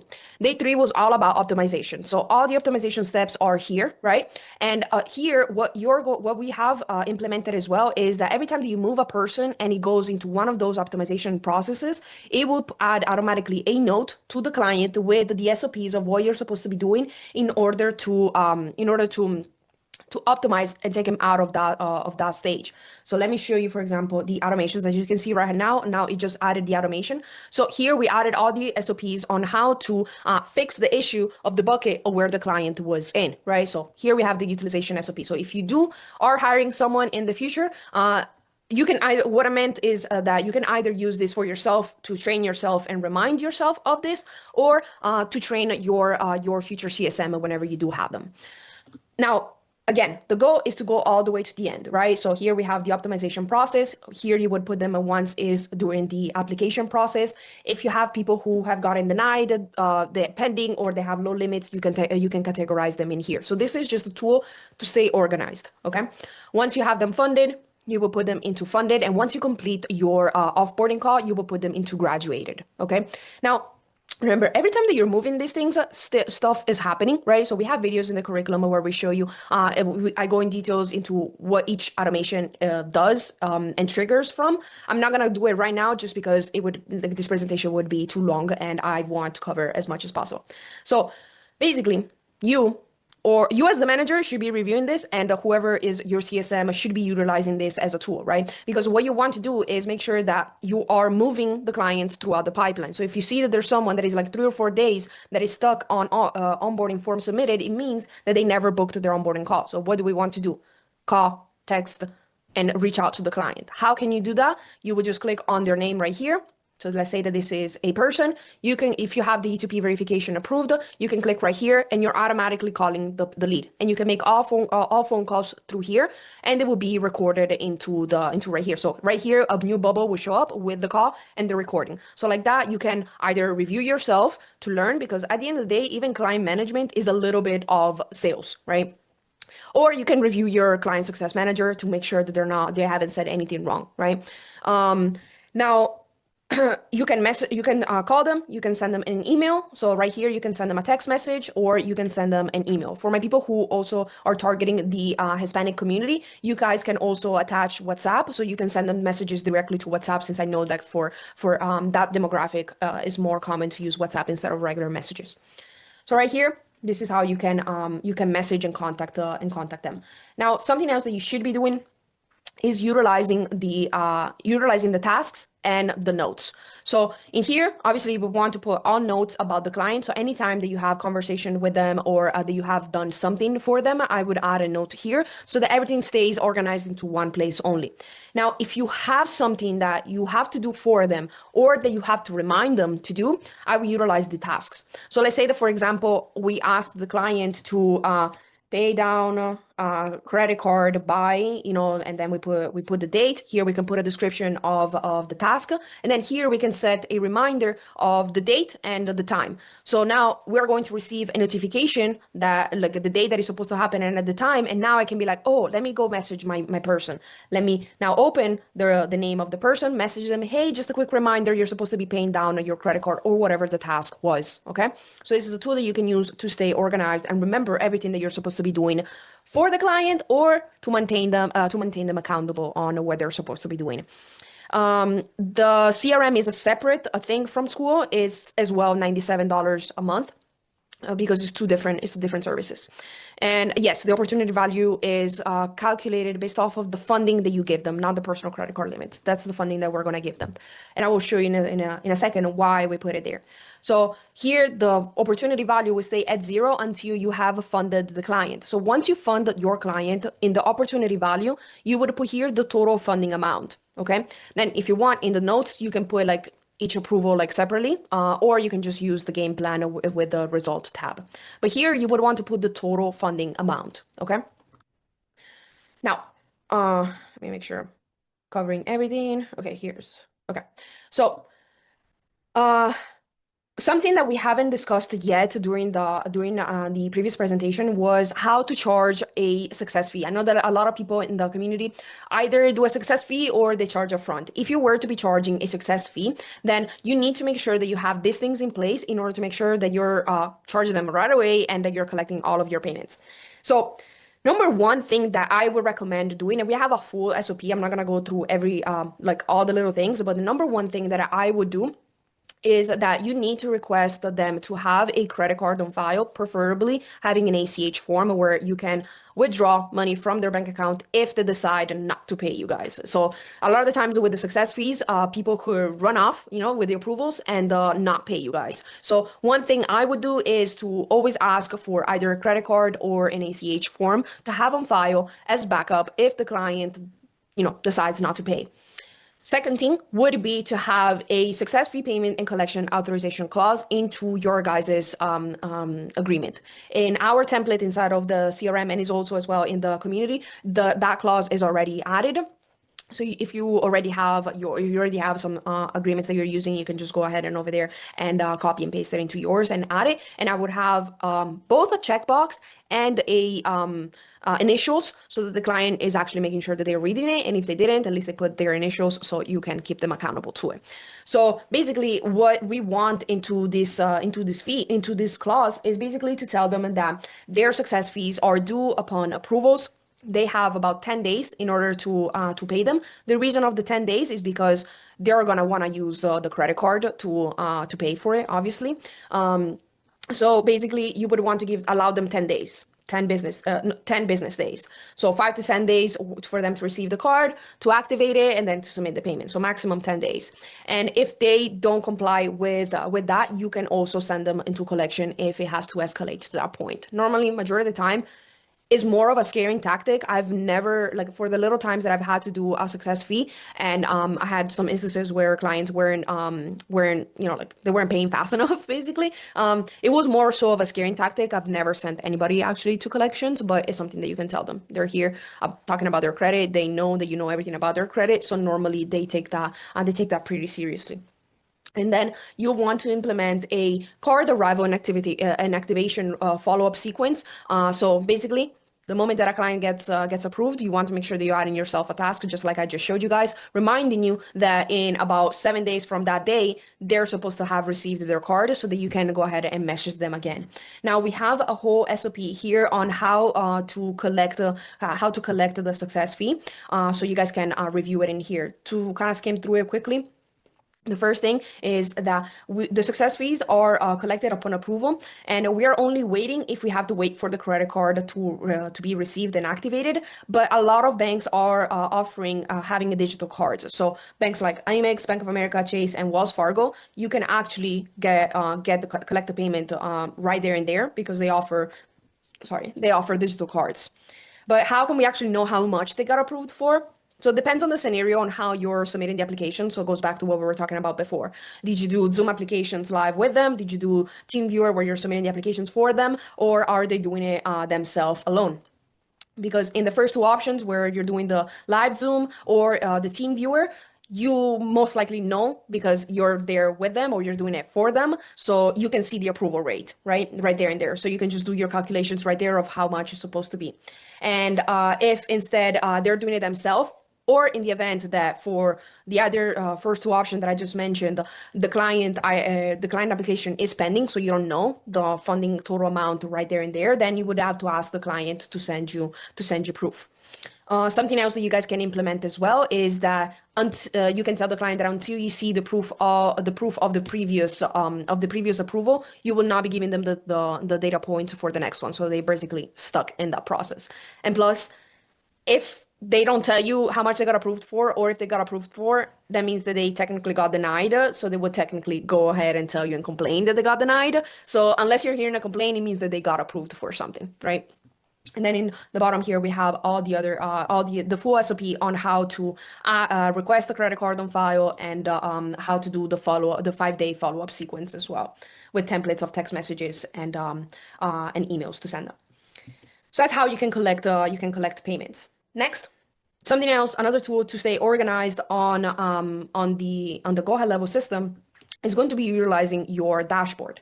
So if you head over to dashboard, the first view is going to be about the sales pipelines. But if you click on the button right here, I have made you guys one that is for the funding clients. Now, there are certain features that I wish were better that don't depend on me, that depend on go ahead level. I'm submitting like every other day request on changing them. So hopefully they add them as well, because there are certain things that I wish that we could do that right now they don't support it.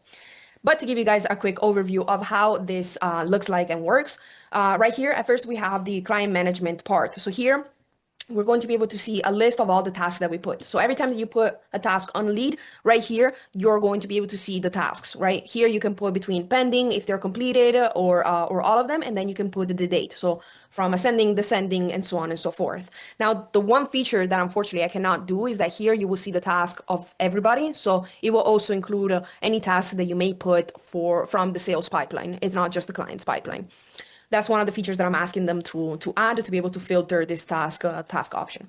Right here, you will be able to see total clients that got onboarded, and right here to the top, you can change the time frames. So you can see, like year to date, last 30 days, a month from now, past 2 weeks, past 7 days, and so on and so forth. If you have any unread messages, right here, it will tell you if you have any unread messages. And this is the one little bubble that is going to help you to make sure that you're not losing any messages from your clients. And then right here, we have total amount of checking costs. That's just to track it. Right here, you have instructions on how to make this work, because unfortunately, since it's a snapshot, you will have to assign the person who is receiving these messages, and I can't do it for you guys because there's technically nobody added yet. So if you click right here, there's a video where it explains how to do it. In the bottom right here, you're going to be able to see the active client list. So here will tell you the active users that you have right now in your pipeline. So you can see all the names, you can see when it was created, their emails, phone numbers, and then I added the MyScoreIQ password and username and their legal business name so that you can see everything in right there clearly. And now it says MyScoreIQ, but if you guys are using Experian or any other, you can just change the name and you can put whatever you prefer there. Then we can look at the stage distribution. So we can see how many people are in each stage of the pipeline, right? And then in the bottom, we can see the funding results. This is looking a little funny because I'm zoomed in. So here we're looking at the total funding acquired this year, right? So that's why it's important to put the total funding amount on the opportunity value, because this is where these bubbles are getting their numbers from. Okay, so total funding amount acquired this year, and then in the bottom right here will tell you what the comparison based on the previous year. So as you start using this, like in your 2+ years using this, you're going to be able to see the trends based on your past years. Then we have the total funding acquired this month alone. Right now, this is dummy numbers, right? So that's why like they're the same amount right here.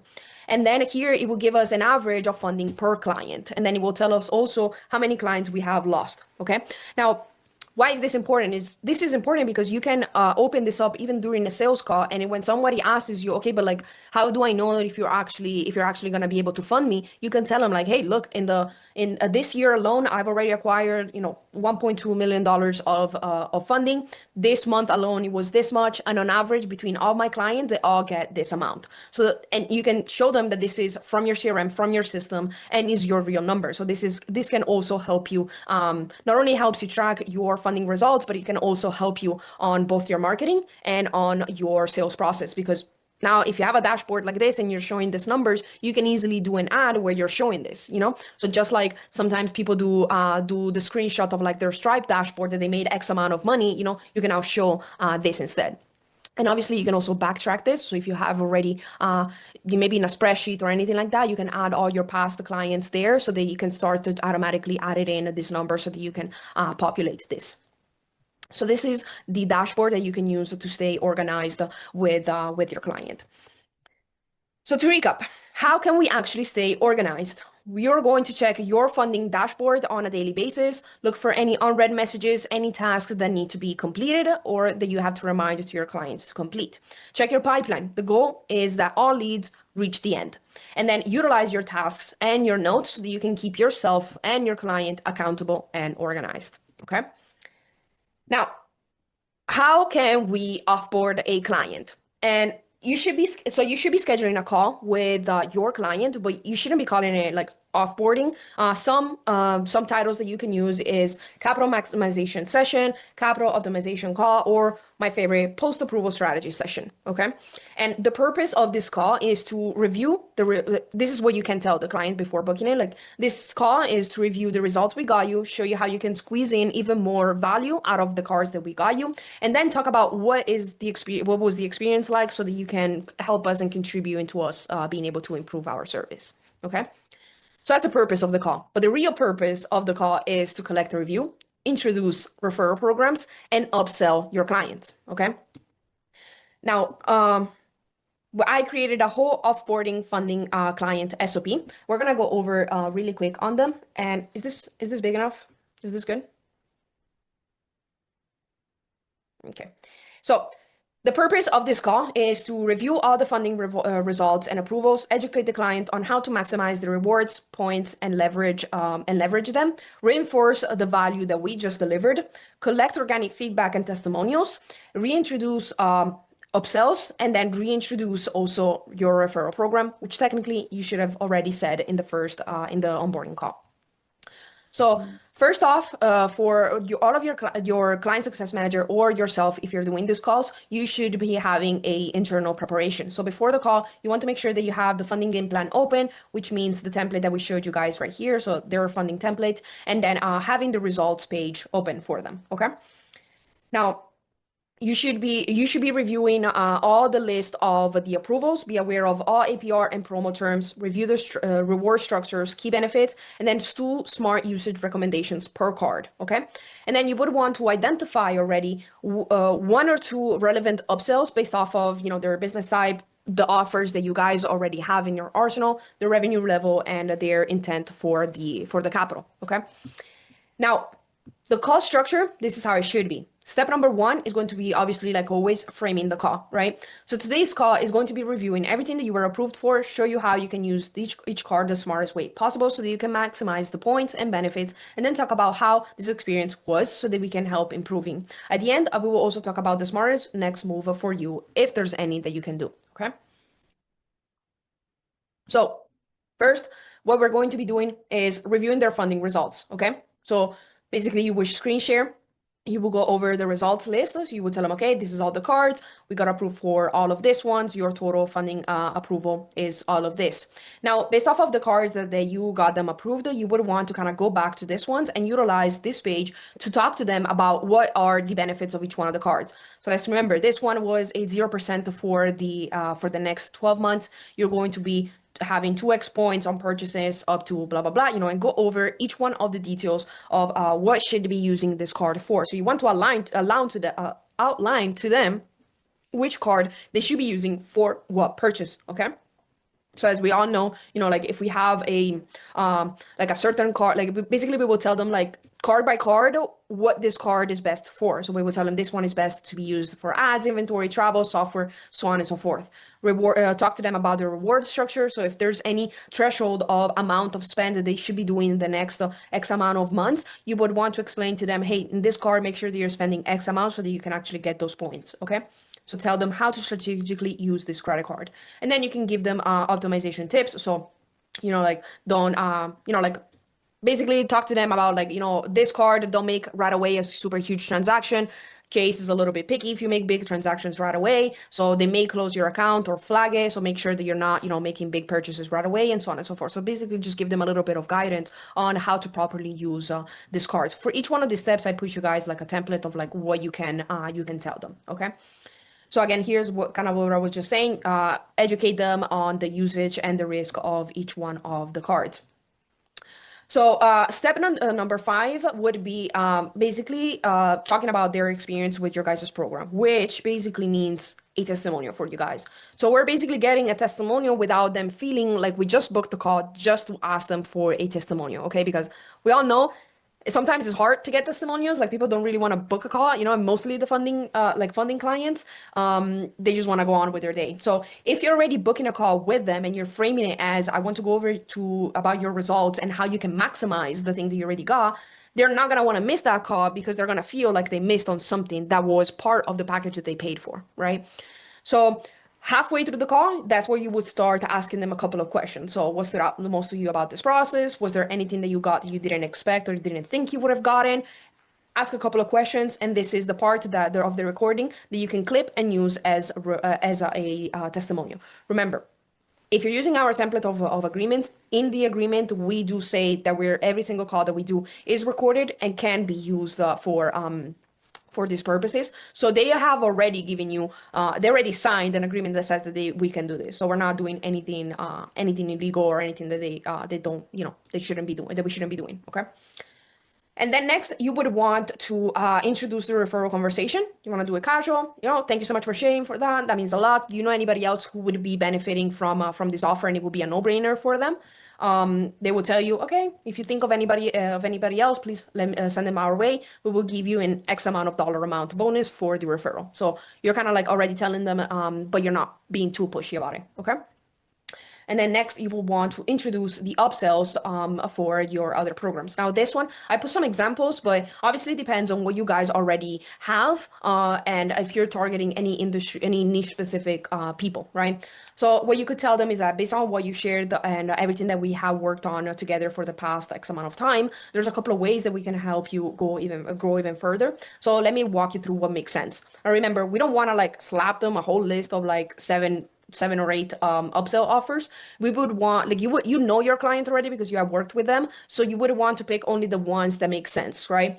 So some can be ongoing funding monitoring and then doing a second round for a discounted rate. So you would want to set up again a task into your CRM reminding you that in 6 or 12 months their 0% APR is about to expire. And I know this one is a long term, but it's a way for you to, like, we're opening a business to be here long term. So this is something that you should be doing in the first place. So you should be setting up a task that will remind you 8 months from now to follow up on that person and tell them like, hey, I know that your 0%, I hope you're doing good, blah, blah, blah. I know that your 0% term should be expiring soon.